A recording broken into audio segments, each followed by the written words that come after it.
1965 இந்தியாவை உலுக்கிய ஒரு மொழிப்போர் அப்படின்றது தமிழ்நாட்டில் நடந்தது. 400க்கு மேற்பட்ட இளைஞர்களும் பெரியவர்களும் சுட்டு படுகொலை செய்யப்பட்ட அந்த சம்பவம் ஒரு இன அழிப்பு அப்படின்னு தான் நம்ம சொல்லணும். உலகத்திலேயே மொழிக்காக நடந்த ஒரு போராட்டம் என்பது தமிழ் மண்ணில் தான். ஆமாம், இவ்வளவு பேர் பலியானதும். ஆமாம், வரலாறு அது எல்லாவற்றையும் மறைத்து விட்டது, திராவிட வரலாறு. அதை நீங்கள் தேடின விதத்தை பற்றி தான் இப்போ நம்ம பேச போகிறோம். நீங்கள் நம்ப மாட்டீங்க, ஒரு மொழி போருக்காக எந்தெந்த கல்லூரி மாணவர்கள், அதாவது சட்டக்கல்லூரி மாணவர்கள் போராடி பல போராட்டங்களுக்கு நம்ம பார்த்துருப்போம். கலைக்கல்லூரி மாணவர்கள் போராடி பார்த்துருப்போம். மருத்துவக் கல்லூரி மாணவர்கள் பங்கெடுத்தாங்க. உங்களுக்கு ஆதரவாக இருந்த கட்சிகள் எது அப்படின்னு கேட்கும்போது திமுக எங்களுக்கு ஆதரவாக இருந்தாங்க. ஒரு சூழ்நிலைக்கு அப்புறம் திமுக போராட்டத்தை கைவிட்டுருங்க, மாணவர்கள் கைவிட்டுருங்க, நாங்கள் பார்த்துக்குறோம். பெரியாரோட பங்களிப்பு என்ன இதில் அப்படின்னு கேட்கும்போது பெரியார் தான் எங்களுக்கு எதிரியாகவே இருந்தார். இது ரொம்ப முக்கியமானதுன்னா இன்குலாப் ஐயாவோட பங்களிப்பு ரொம்ப ஒரு என்னன்னா 65 அவர் அவ்வளோ ஒரு அடி, அவர் வாங்கின அடி இரவு முழுவதும் அவரை அடித்து வீட்டில் இறந்தே போயிட்டாருன்னு தான் நினச்சிருக்கிறாங்க. ஒவ்வொருத்தையும் நான் இந்த போராட்டம் எங்கிருந்து ஆரம்பிச்சது, எவ்வளோ தூரம் போச்சு, பெரியாரோட பங்களிப்பு என்ன. ஆனால் எல்லாருமே சொன்னது என்னென்னா, பெரியார் அவர்கள் இந்த போராட்டத்தில் அண்ணாதுரை அவர்கள் இப்போ தொடர்ச்சியாக இந்த மாதிரி மாணவர்கள் இறக்குறாங்க அப்படின்றது வரும்போது போராட்டத்தை கைவிடுங்க அப்படின்னு சொன்னார். ஆனால் அதுக்கு பெரியார் அவர்கள் அவர் மாணவர்களுக்காகலாம் சொல்லலை, நான் ஒரு அறிக்கை விட்டுருந்தேன்.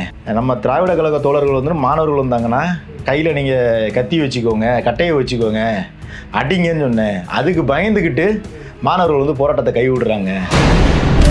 மாணவர்கள் தான் அதாவது திமுக 67 ஆட்சி கட்டில் இருக்குதுன்னா ஏறினுச்சுன்னா அதுக்கு முழு காரணம் அன்றைய மாணவர்கள் தான்.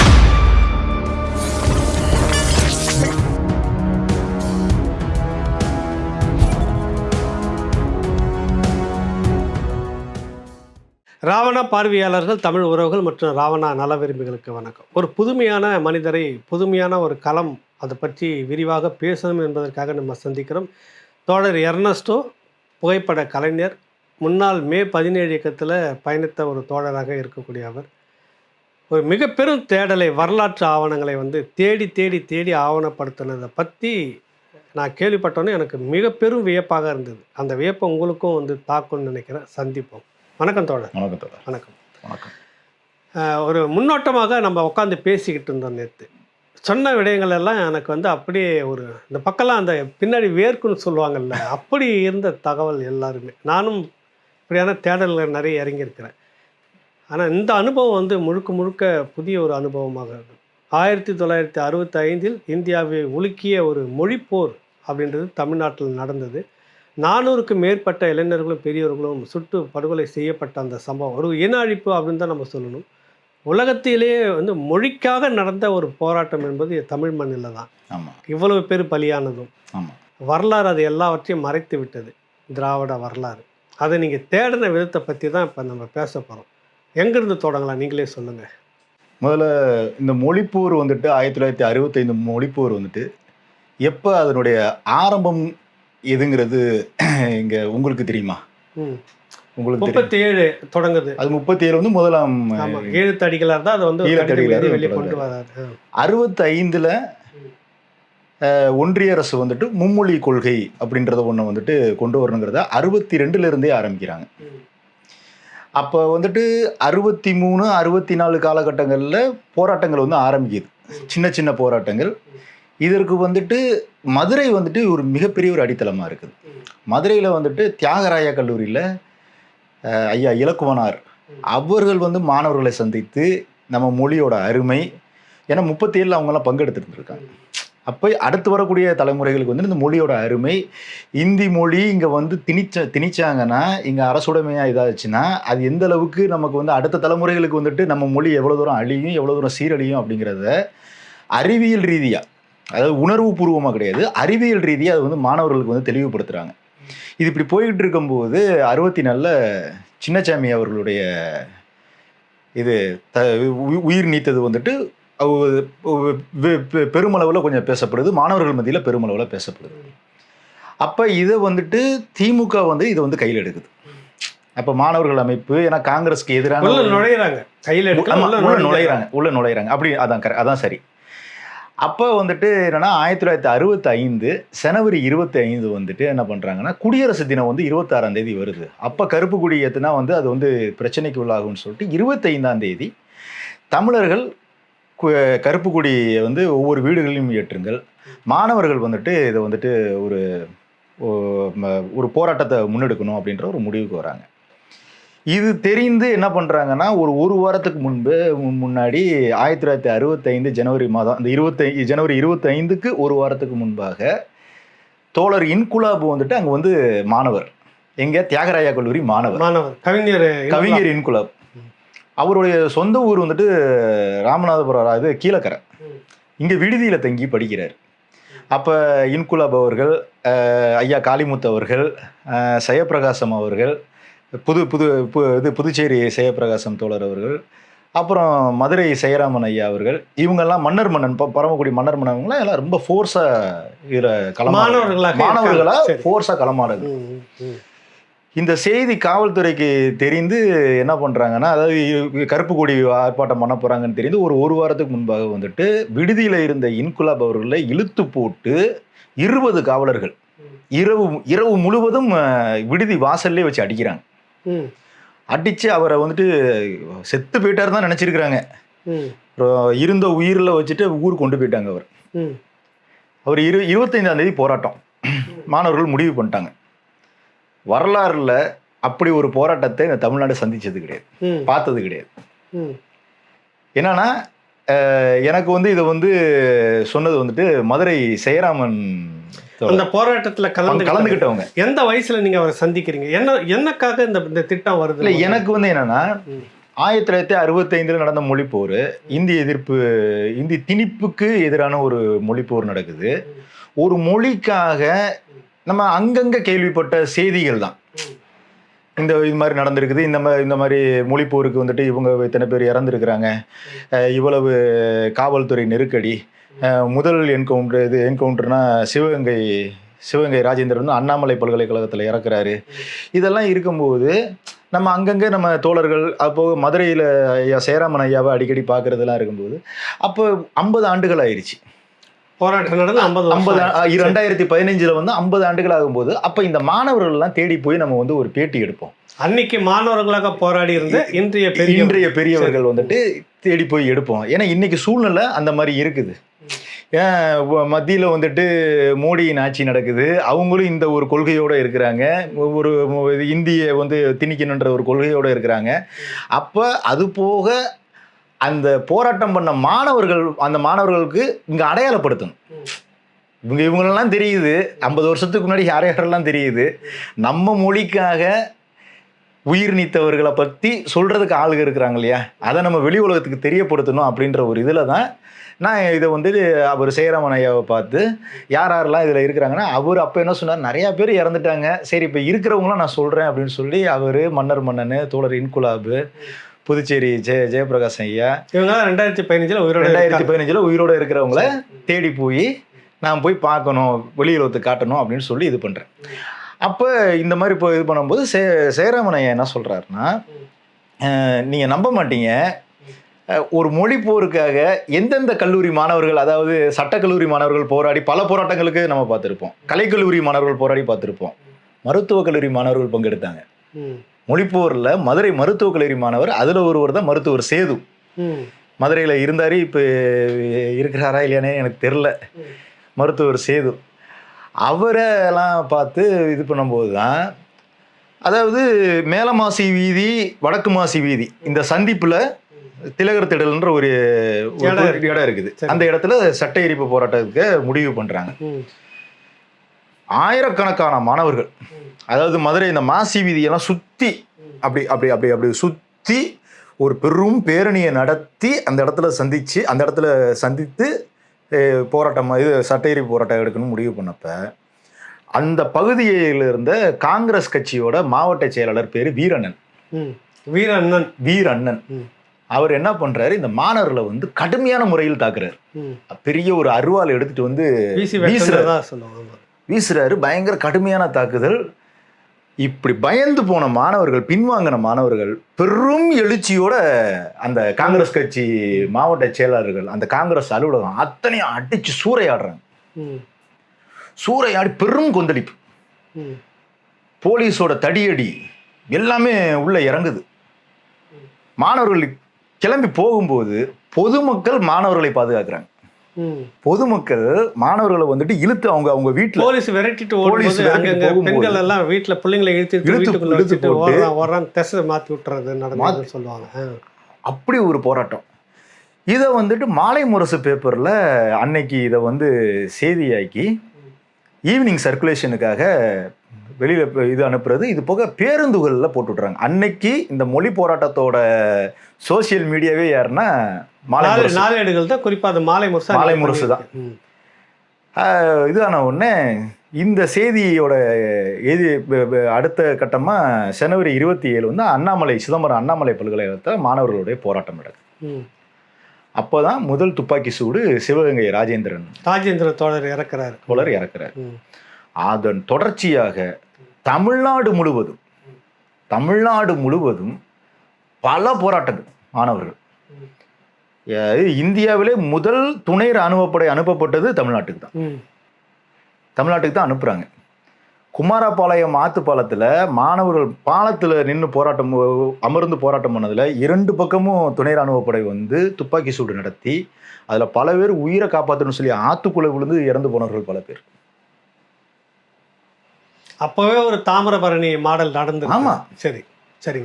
இது போக வந்து கரூர்ல வந்துட்டு இதெல்லாம் அந்த தோழர்கள் பதிவு செய்தது. அதாவது இப்போ ஒவ்வொரு தோழரை என்னென்ன சொன்னாங்க அப்படி சொல்லி சேராமன் முதல்ல அவரை சந்திக்கிறோம். ஆமா, அவரை சந்திக்கிறோம்.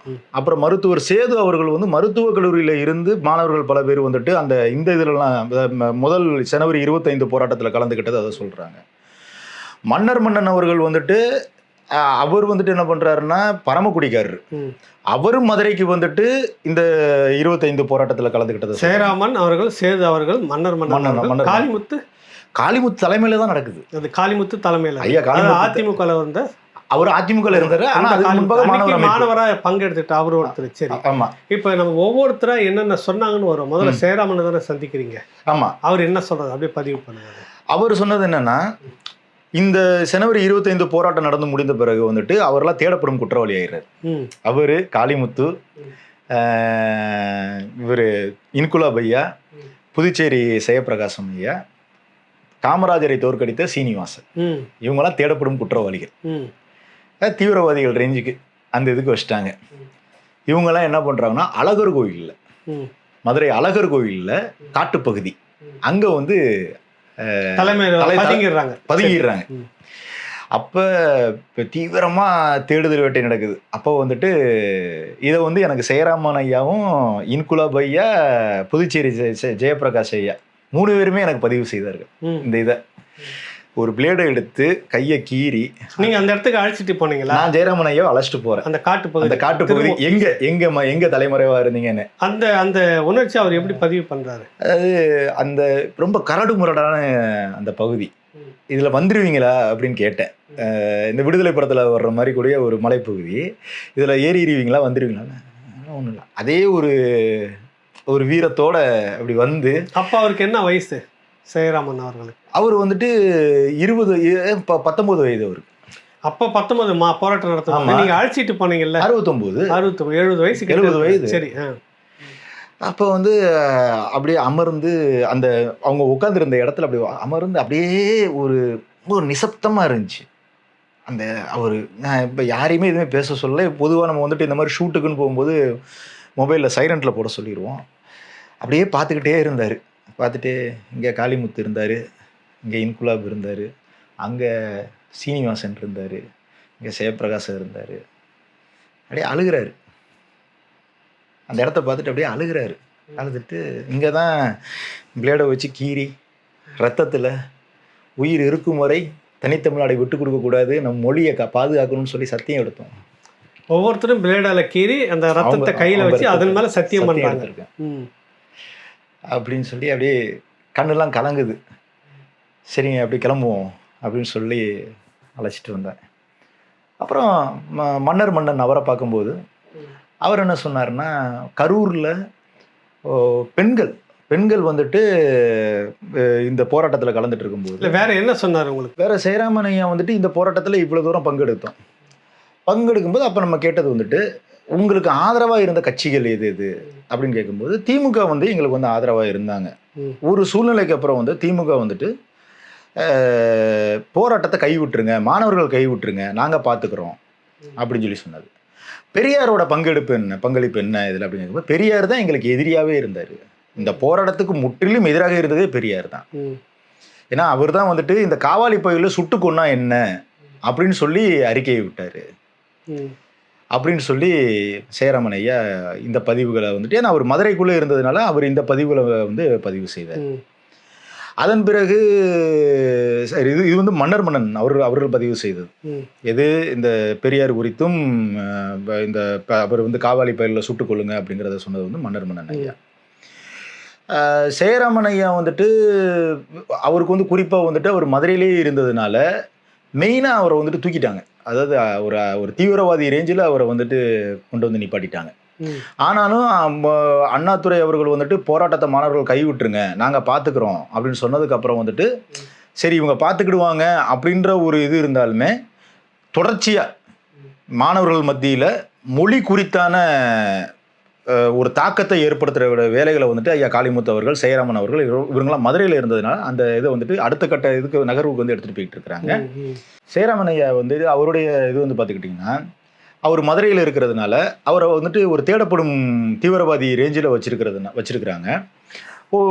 அண்ணாதுரை அவர்கள் வந்துட்டு மாணவர்கள் இந்த போராட்டம் விட்டு இனிமேல் இதை வந்து கொண்டு போக வேணாம், நாங்கள் பார்த்துக்குறோம் அப்படின்னு சொன்னதுக்கு அப்புறமும் மாணவர்கள் மத்தியில் மொழி குறித்தான ஒரு தாக்கத்தை ஏற்படுத்துகிற வேலையை வந்துட்டு சேராமன் தோழர், காளிமுத்து தோழர் இவங்கெல்லாம் செய்ய ஆரம்பிச்சிட்டாங்க.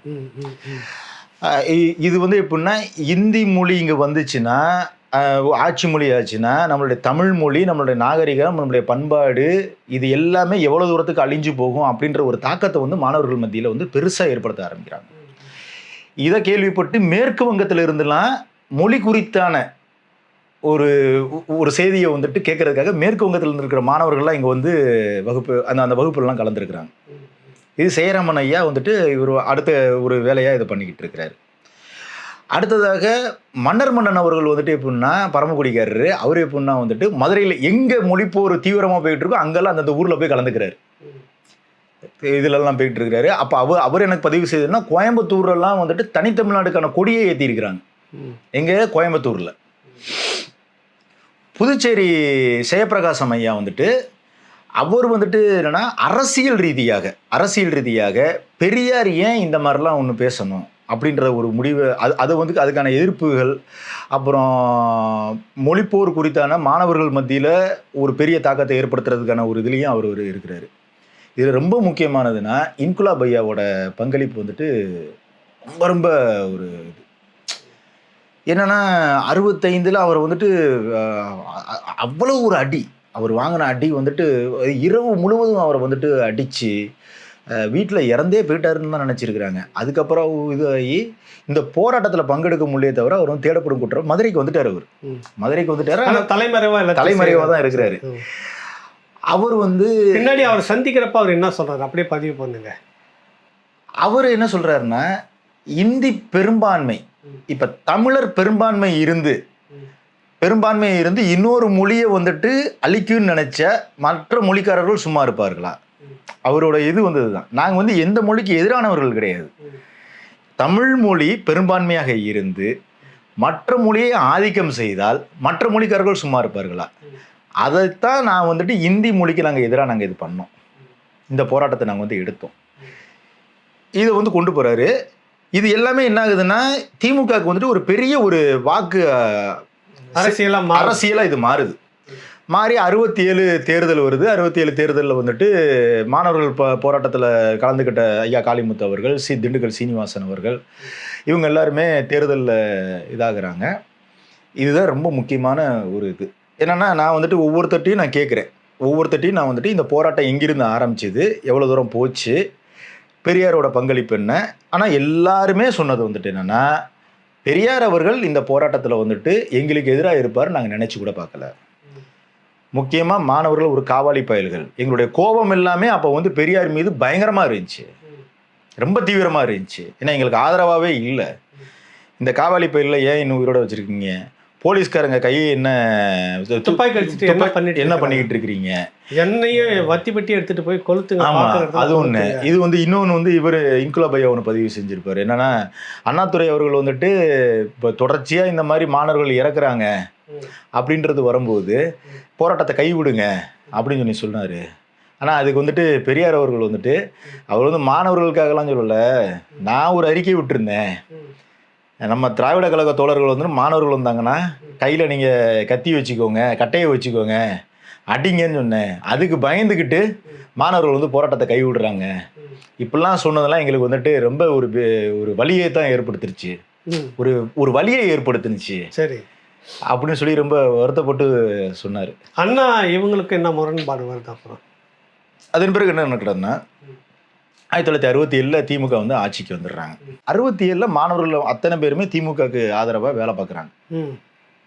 இங்கே திமுகவுக்கு ஆதரவாக வந்துட்டு தேர்தல் வேலை பார்க்குறாங்க. அந்த இந்தி மொழி என்பது தான் அந்த போராட்ட களம் தான் திமுகவுக்கு தேர்தல் களமாக மாறுது. தேர்தல் வேலையை செய்கிறாங்க, எல்லாருமே செய்கிறாங்க. ஆமாம், சரி, எல்லாருமே செய்கிறாங்க. செய்தி அதிகாரத்தில் உட்கார வச்சாங்க. மாணவர்கள் தான் அந்த, அதாவது திமுக வந்துட்டு 67 ஆட்சி கட்டில இருக்குதுன்னா ஏறினுச்சுன்னா அதுக்கு முழு காரணம் வந்துட்டு அன்றைய மாணவர்கள் தான். சரி, பிறகு என்ன நடந்ததா சொல்றாங்க அவங்க? ரொம்ப ஒரு வரலாற்றில் வந்துட்டு, அதாவது எனக்கு அவங்க ஒவ்வொருத்தரும் சொன்னதை இதை ஒரு முன்னோட்டமாக நான் சொல்கிறேன். நம்பி ஏமாந்து போன ஒரு இனம் அப்படிங்கிறது வந்துட்டு யாருன்னா அது தமிழர்கள் அப்படிங்கிறதுல வந்துட்டு மாற்று கருத்தே கிடையாது. என்னன்னா 67 ஆட்சியில் வந்துட்டு அண்ணாதுரை அவர்கள் வந்துட்டாங்க. முழுக்க காரணம் வந்துட்டு அதுக்கு வந்து மாணவர்கள் தான். பெரும் ஒரு இது வந்த பிறகு வந்துட்டு கோயம்புத்தூரில் தனித்தமிழ்நாடு கொடியெலாம் ஏற்றுனாங்கன்னு இந்த மாணவர்கள் போராட்டத்தில் ஏற்றுனாங்க பார்த்தீங்களா. அவங்க வந்துட்டு மதுரையில் வந்துட்டு இது சென்னையில் வந்துட்டு ஆட்சிக்கு வந்துட்டீங்களே, அப்போ தனித்தமிழ்நாடு கோரிக்கை என்னாச்சு? கொடி தனித்தமிழ்நாடுன்னு ஒரு கொடி வேணும்னு சொல்றாங்க. ஆமா, சரி, கொடி வேணும்னு சொன்னாங்க. தனித்தமிழ்நாடு அந்த கோரிக்கை என்னாச்சு? நாங்க இதெல்லாம் வந்தா இதெல்லாம் செய்வீங்கன்னு சொல்லி சொன்னீங்கல்ல அப்படின்றதெல்லாம் கேட்குறாங்க. அப்ப குறிப்பா இதை சொல்லணும்னா மன்னர் பதிவு செய்யறாரு. மன்னர் என்ன சொன்னாருன்னா, ஏன்னா அவர் அந்த இதுல இருக்கிறாரு, இது இந்த சென்னை சட்டக்கல்லூரியில் போராட்டத்துல இருந்து கலந்துக்கிறாரு. அண்ணா அவர்கள் பதிவு செய்யறாராம், எனக்கும் அதை செய்யணும்னு ஆசை தான், ஆனா அதுக்கு குறைந்தபட்சம் 10 ஆண்டாவது நம்ம ஆளுக வந்து சிறை தண்டனை அனுபவிக்க வேண்டியது இருக்கும் அப்படின்ற இதெல்லாம் சொல்றாரு. செய்யலாமே மாணவர்கள், நாங்கள் தயாராக தான் இருக்கிறோம். நமக்கு இந்த வடநாட்டவர்கள், இந்த இந்தி மொழி, இந்த ஆதிக்கம் வந்து தமிழ்நாட்டுக்கு வந்துடக்கூடாது, வடநாட்டவர்களின் ஆதிக்கம் இருக்கக்கூடாது அப்படின்ற ஒரு முடிவுலாம் இருக்கிறாங்க. அதன் பிறகு வந்து 1965 ஜனவரி 25 வந்துட்டு 66, 67 இந்த சமயங்களில் வந்துட்டு மொழிப்போர் தியாகிகள் இப்போ நம்ம இது பண்ணுற பார்த்தீங்களா, இது வந்து அப்போ வந்துட்டு எவ்வளவு ஃபோர்ஸாக இருந்திருக்கும், வேகமாக இருந்திருக்கும் இல்லையா. இது ஒவ்வொரு ஆண்டும் பண்ணிக்கிட்டு இருக்கும்போது 68 மாணவர்கள் வந்துட்டு சென்னை பல்கலைக்கழகம் அங்கே வந்து ஹிந்தி பாட்டு கச்சேரி வைக்கிறாங்க. இது ஜனவரி 25. திமுக முதல் முறையாக அதிகாரத்துக்கு வந்த பிற்பாடு பிரசிடென்சி மாநில கல்லூரியில் இந்தி இசை கச்சேரி. இது என்னைக்கு? ஜனவரி 25.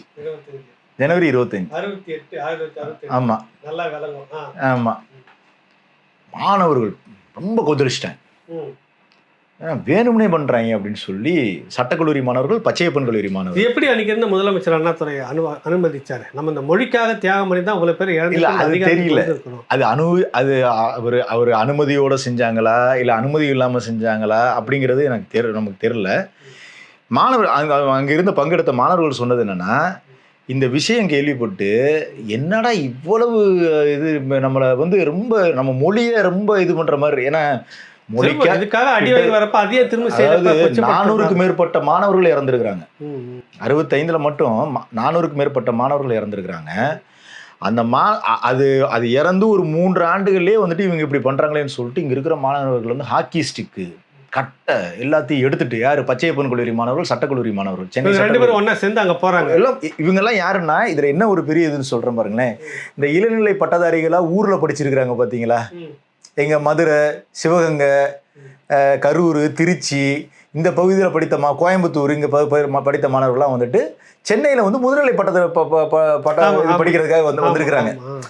அப்போ எல்லாருமே அதாவது அப்போ அன்னைக்கு இருந்த ட்ரெண்டே என்னன்னா, நீ அந்த போராட்டத்தில் கலந்துருக்கிறியா, நீயும் கலந்துருக்கிறியா, நீங்க எத்தனை பேர் இருந்தீங்க, உங்க இதுல எத்தனை பேர் இறந்தாங்க, இப்படி ஒரு பேச்சுவார்த்தை இப்படிதான் பேசிக்கிடுவாங்களாம்.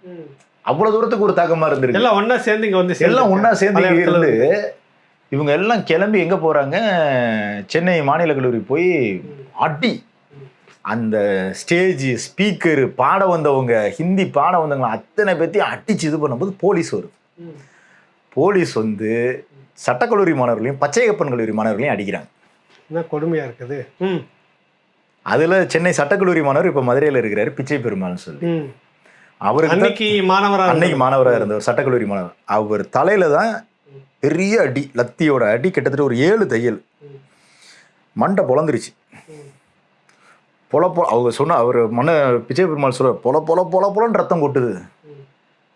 அப்படின்னு உடனே மன்னன் பதிவு பண்ணுவாரு, என்னடா மாணவர்களுக்குள்ள என்னடா அவன் ஆட்சியிலையும் நம்மளை அடிச்சாங்க, நம்மளால ஆட்சிக்கு வந்தவங்க இவங்களும் நம்மளை அடிக்கிறாங்கன்னு சொல்லிட்டு எம்எல்ஏ காங்கிரஸ்காரனும் அடிச்சாங்க. ஆமா, அது வேளாண் இவங்களை கொண்டு வந்து வேலை செய்து இவங்களை உட்கார வச்சா இவங்களும் நம்மளை அடிக்கிறாங்க.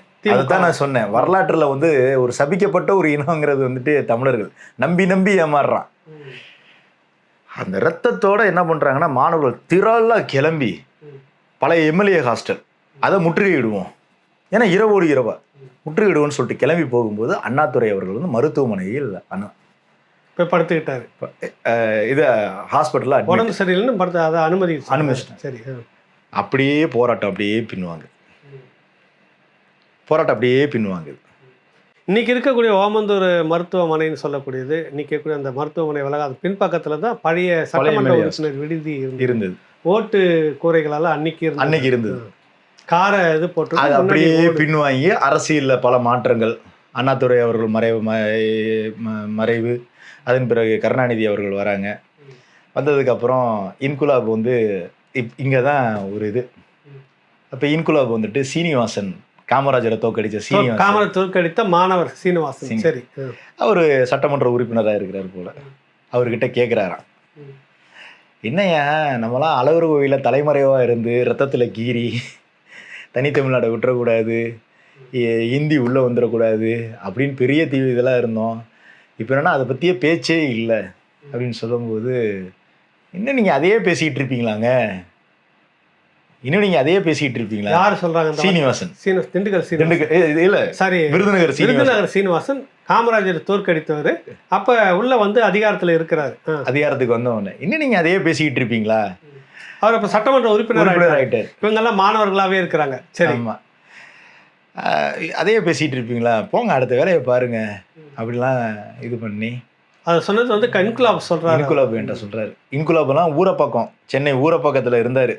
போய் பார்த்துருக்க, சந்திச்சிருக்க. நீங்க சொன்ன அந்த தழும்பு வந்து மெலிதா இருந்தது, அது பார்க்க முடிஞ்சது. ஒரு முறை அதை பத்தி சொன்னாரு, மேலோட்டமா சொன்னாரு. இதெல்லாம் போராட்டத்துல. ஆனா இவ்வளவு விரிவான தகவல் அப்ப நானும் கேட்க மாதிரி. எனக்கு எடுத்து 10 ஆண்டுகள் ஆயிடுச்சு.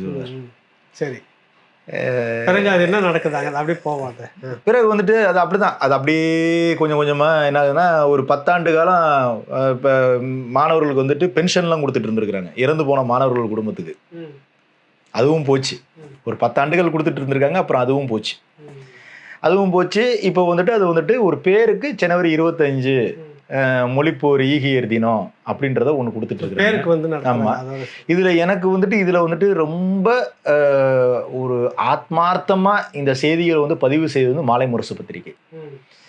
இன்னைக்கும் யாருக்காவது நேரம் இருந்துச்சுன்னா 1965 ஜனவரி 25 இருந்து ஒரு 3 மாதங்களுக்கு நீங்க தொடர்ச்சியா மாலை முரசு பேப்பர் யாருக்காவது நேரம் கிடைக்கும் போது அதை எடுத்து பார்த்தீங்கன்னா, நான் ஒவ்வொன்றும் அவ்வளவு புகைப்படம் எடுத்து வச்சிருந்தேன். 2015 எனக்கு தெரிந்த மாலை முரசு, அவர் பேர் சொல்ல வேணான்ட்டாரு, அந்த அலுவலகத்துக்கு போயிட்டு ஒரே ஆளா ஒரு 3-4 நாள் அங்கே இருந்து, ஏன்னா அத்தனை பத்திரிகைகள் எனக்காக எடுத்து வச்சுருந்தாங்க. ஜனவரி 25 1965 இருந்து மாணவர்கள் போராட்டம். அதாவது அந்த ஒரு பேப்பர் இருக்குதுன்னா, கீழே இந்த இடத்துல கடைசியாக இந்த இடத்துல நேற்று பலியான மாணவர்கள் 139, இன்று பலியான மாணவர்கள் 20, மொத்தம் 149. தினமும் தினமும் இந்த கணக்கு கூடிக்கிட்டே இருந்துச்சு. தினமும் மகளிர் கல்லூரி போராட்டம் பண்ணியிருக்கிறாங்க. மகளிர் கல்லூரிலாம் உள்ளிருப்பு போராட்டம் பண்ணியிருக்கிறாங்க. அந்த மகளிர் போராட்டத்தினுடைய பங்களிப்பு ஒரு தகராறு நடந்தது, துணியை பிடிச்சி இழுத்தது, அது என்ன சம்பவம்? அது கரூரில். அதை பற்றி கரூரில் ஒரு இந்த இந்திய எதிர்ப்புக்கு எதிராக ஒரு போராட்டம், மாணவர்களை பெருந்திரள் பண்ணி போராட்டம் பண்ணிக்கிட்டு இருக்கும்போது ஒரு மாணவி வந்துட்டு கருப்பு கலர் ஜாக்கெட்டு சிவப்பு கலர் சேலை கட்டிட்டு வந்திருக்கிறாங்க. இதை பார்த்த ஒரு அன்றைய காவல்துறை அதிகாரி ஒருத்தர் வந்து ஜாக்கெட்டை கிழிச்சிட்டார். அந்த காவல்துறை அதிகாரியை அப்படியே தூக்கிட்டு போய் அங்கே டயர்லாம் எரிச்சிக்கிட்டு இருந்திருக்காங்க. அதில் அப்படியே போட்டாங்க. அதாவது காவல் அதிகாரியை வந்து போட்டு எரிச்சதா ஒரு பதிவு. அது ஒரு பெரிய கலவரமாக மாறிடுச்சு. அது கரூரில் தான். கரூரில் மாதிரி உத்தமபாளையத்தில், குமாரபாளையம், திருப்பூர் பெண்கள் கலந்துகிட்ட போராட்டங்கள், மதுரையில் பெண்கள் கலந்துகிட்ட போராட்டம், மிக பெரும் போராட்டம். அதாவது வரலாறுல ஒரு மொழிக்காக, தன் இனத்துக்காக மாணவர்களோட, அதாவது ஏதோ ஒரு இந்த ஒரு கூட்டம் சேர்க்கணும், ஒரு பந்தாக காட்டணும் அப்படின்றதெல்லாம் கிடையவே கிடையாது. ஒரு எழுச்சியோட அறிவியல் உணர்வு ப்ளஸ் அறிவியல் ரீதியாக என்னன்னா, அது எமோஷனல் மட்டும் கிடையாது, ஒரு தொலைநோக்கு பார்வை. அது அந்த மொழி உள்ள வந்துச்சுன்னா, அது ஆதிக்கம் செய்ய ஆரம்பிச்சிச்சுன்னா, நம்மளுடைய இந்த ஒரு தமிழர்களோட ஒரு 50,000 ஆண்டுகால வரலாறு வந்து காணாமல் போயிடும். அடுத்த 50 ஆண்டுகளுக்கு நம்ம பிள்ளைகளுக்கு சொல்லிக் கொடுக்குறது எதுவுமே இருக்காது அப்படின்னு சொன்னது. ஏன்னா இன்னைக்கு இந்திய நிலப்பரப்புல எண்ணற்ற மொழிகளில் பல மொழிகள் வந்து செத்து போச்சு. அந்த மொழியை காப்பாற்றணும்னு சொல்லி இறங்குனாங்க பார்த்தீங்களா? அந்த இதில் நீ ஆட்சிக்கு வந்துட்டு அதுக்கப்புறம் எதுவுமே பண்ணலையே. இவ்வளோ பெரிய ஒரு வரலாறு, இது நினைவு கூறும் விதமாக இல்லை இது மேலே மேலே அடுத்தடுத்த கட்டத்துக்கு கொண்டுட்டு வரும் விதமாக இந்த அரசுகள் எதுவுமே இது வரைக்கும் செய்யாமல் போயிருக்கு. பிறகு என்ன நடந்தது அந்த விடயத்தில் நம்ம பேசுவோம் தொடர்ந்து. இல்லைடா, ஒரு வேலை ஒன்று பார்த்துக்கிட்டு இருந்தியே, இந்த மொழிப்போர் தியாகிகளை பற்றிலாம் போய் பேட்டிலாம் எடுத்துகிட்டு இருந்தியே, அது என்னாச்சுன்னு அப்பப்போ கேட்பார். ஏன் கேட்பாரு? என்னுடைய அண்ணன். சரி, இவர் திருமுருகன் காந்தி பார்த்துட்டு அது என்னாச்சு தோழர் அப்படின்னு சொல்லி நான் கேட்டேன். தோழர், அந்த ஃபைலே தொலைஞ்சு போச்சு. என்னங்க இது சர்வசா 3 ஆண்டு உழைப்பு, ரொம்ப சர்வசாதாரணமாக சொன்னார். என்னுடைய ஸ்டூடியோவில் தான் மே 17க்கான அந்த கூட்டங்கள், அதாவது என்ன சொல்கிறது, அந்த 20-30 தோழர்களை வந்து என்னுடைய ஸ்டூடியோவில் வச்சு தான் அதை அடுத்து நம்ம என்ன செய்யணும் அப்படின்றத பேசவே ஆரம்பிப்பாங்க. இன்றைக்கி நான் அவங்களுக்கு சங்கியாக போயிட்டேன். நான் எடுத்த மொழிப்போர் தியாகிகளுக்கு 12 மணி நேர தொகுப்பு அவர்கிட்ட தான் இருக்கு. இது வெளியில வந்துச்சுன்னா அன்றைய திமுக இப்படி ஆட்சிக்கு வந்த பிறகு மாணவர்களுக்கு எதிராக எப்படி இருந்தாங்கன்ற ஒரு செய்தி வெளியில வரும். இன்னொன்னு, இவர்கள் சொல்லக்கூடிய பெரியார் அம்பலப்பட்டு போய் விடுவார். இப்ப எனக்கு என்ன தெரியுமா பெரிய வருத்தம், அதுல எனக்கு பேட்டி கொடுத்த இன்குலாப் ஐயா உயிரோட இல்ல, ஜெயபிரகாசம் ஐயா உயிரோட இல்ல, ஜெயராமன் ஐயா ரொம்ப வயதாயிருச்சு, மன்னன் உயிரோட இல்ல. நான் யார்கிட்ட போய் கேட்பேன், எவ்வளவு பெரிய வீரர்கள் தெரியுமா அவங்க. திருமுருகன் காந்தி பண்ணியிருக்கிற இந்த வேலை எச்சத்தனமா இல்ல? இனப்படுகொலை செஞ்சவனுக்கு ஓட்டு கட்டியவனா போவானாங்க. அதான் மாறிடுச்சு. 10 வருஷம் தண்டனை கொடுத்துட்டோம் இல்ல? ஆமா, இவங்க ஐநா சபை பிரசிடென்ட், இவங்க தண்டனை கொடுத்துட்டாங்க. இன துரோகிகள். திருமுருகன் காந்தி எல்லாம் வந்துட்டு இப்ப பண்ணிக்கிட்டு இருக்கல இன துரோகம். நான் எடுத்த ஆவணப்பட வெளியில வந்துச்சுன்னா இது திமுகக்கு எதிராக போயிரும், பெரியார் அசிங்கப்பட்டு போயிருவாரு அப்படின்ற ஒரு கிரிமினல் மைண்டு உள்ளவன் தானே இப்படி சொல்லுவான். தோழர், நீங்க தானே தோழர் இந்த மே 17 இருந்து மீத்தேன் அவர் ஒரு ஆவணப்படம். சரி, அது சரவணன் தங்கப்பா அவர் சொன்னாரு, இப்ப போய் யூடியூப்ல போய் பாருங்க, அந்த ஆவணப்படமே கிடையாது தோழர். மீத்தேன் ஆவணப்படம் யூடியூப்ல இல்லைங்களா? இல்ல. சமூக நீதி பேசுவாங்க. புரிஞ்சாங்குளம்னு ஒரு ஊர் இருக்குதுங்க, கோவில்பட்டி பக்கத்துல. ஆமா, காந்தாரி அம்மன் கோயில் விவகாரம். திருமுருகன் காந்தியோட நிலைப்பாடு என்னன்னு கேளுங்களேன். அது எடப்பாடி பழனிசாமியா இருக்கட்டும், ஓ பன்னீர்செல்வமா இருக்கட்டும், தங்கம் தென்னரசுவா இருக்கட்டும், சீமானாக இருக்கட்டும், டிடிவி தினகரனா இருக்கட்டும், திருமாவளவனாக இருக்கட்டும், வேல்முருகனாக இருக்கட்டும், கிருஷ்ணசாமியாக இருக்கட்டும், ஐயா ஜான் பாண்டியனாக இருக்கட்டும், இவர்களில் யாரும் ஆட்சி அதிகாரத்துக்கு வந்து விடக்கூடாது. ஆட்சி அதிகாரத்திற்கு வந்தால் திருமுருகன் காந்தி போன்றவர்கள் தொடர்ச்சியாக அடிமைகள்னு இவங்களை மட்டம் தட்டிக்கிட்டே இருப்பார். ஆனால் மாறாக ஸ்டாலின், உதயநிதி ஸ்டாலின், வைகோ, துரை வைகோ, சேகர் பாபு, KKSSR ஆகியோர் வந்தால் கப்பு சிப்புன்னு இருப்பாங்க. இதுதாங்க அரசியல்.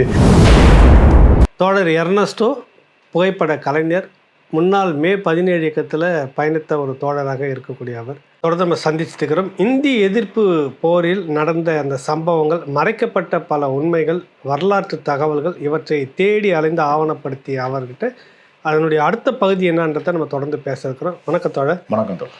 இப்போ அந்த முதல் கட்டமாக எல்லாத்தையும் சொல்லி முடிச்சிட்டிங்க. என்னென்ன நடந்தது அந்த காலகட்டத்தில் 65 என்ன நடந்தது, மாணவர்கள் எப்படி செய்திருந்தாங்க, திரும்ப திமுக அதிகாரத்துக்கு வந்த பிறகு இந்தியை எப்படி ஒரு இசை நிகழ்ச்சியாக அனுமதிச்சது, அது எதிராக நடந்த அந்த போராட்டம், அதை போலீஸ் தடியடி மூலமாக கலைச்சது, இப்படின்னு பல சம்பவங்களை சொல்லியிருந்தீங்க. அடுத்த கட்டமாக என்ன இருக்குது, அதுக்குள்ளே என்ன விஷயங்களை நீங்கள் பதிவு பண்ணுறீங்க?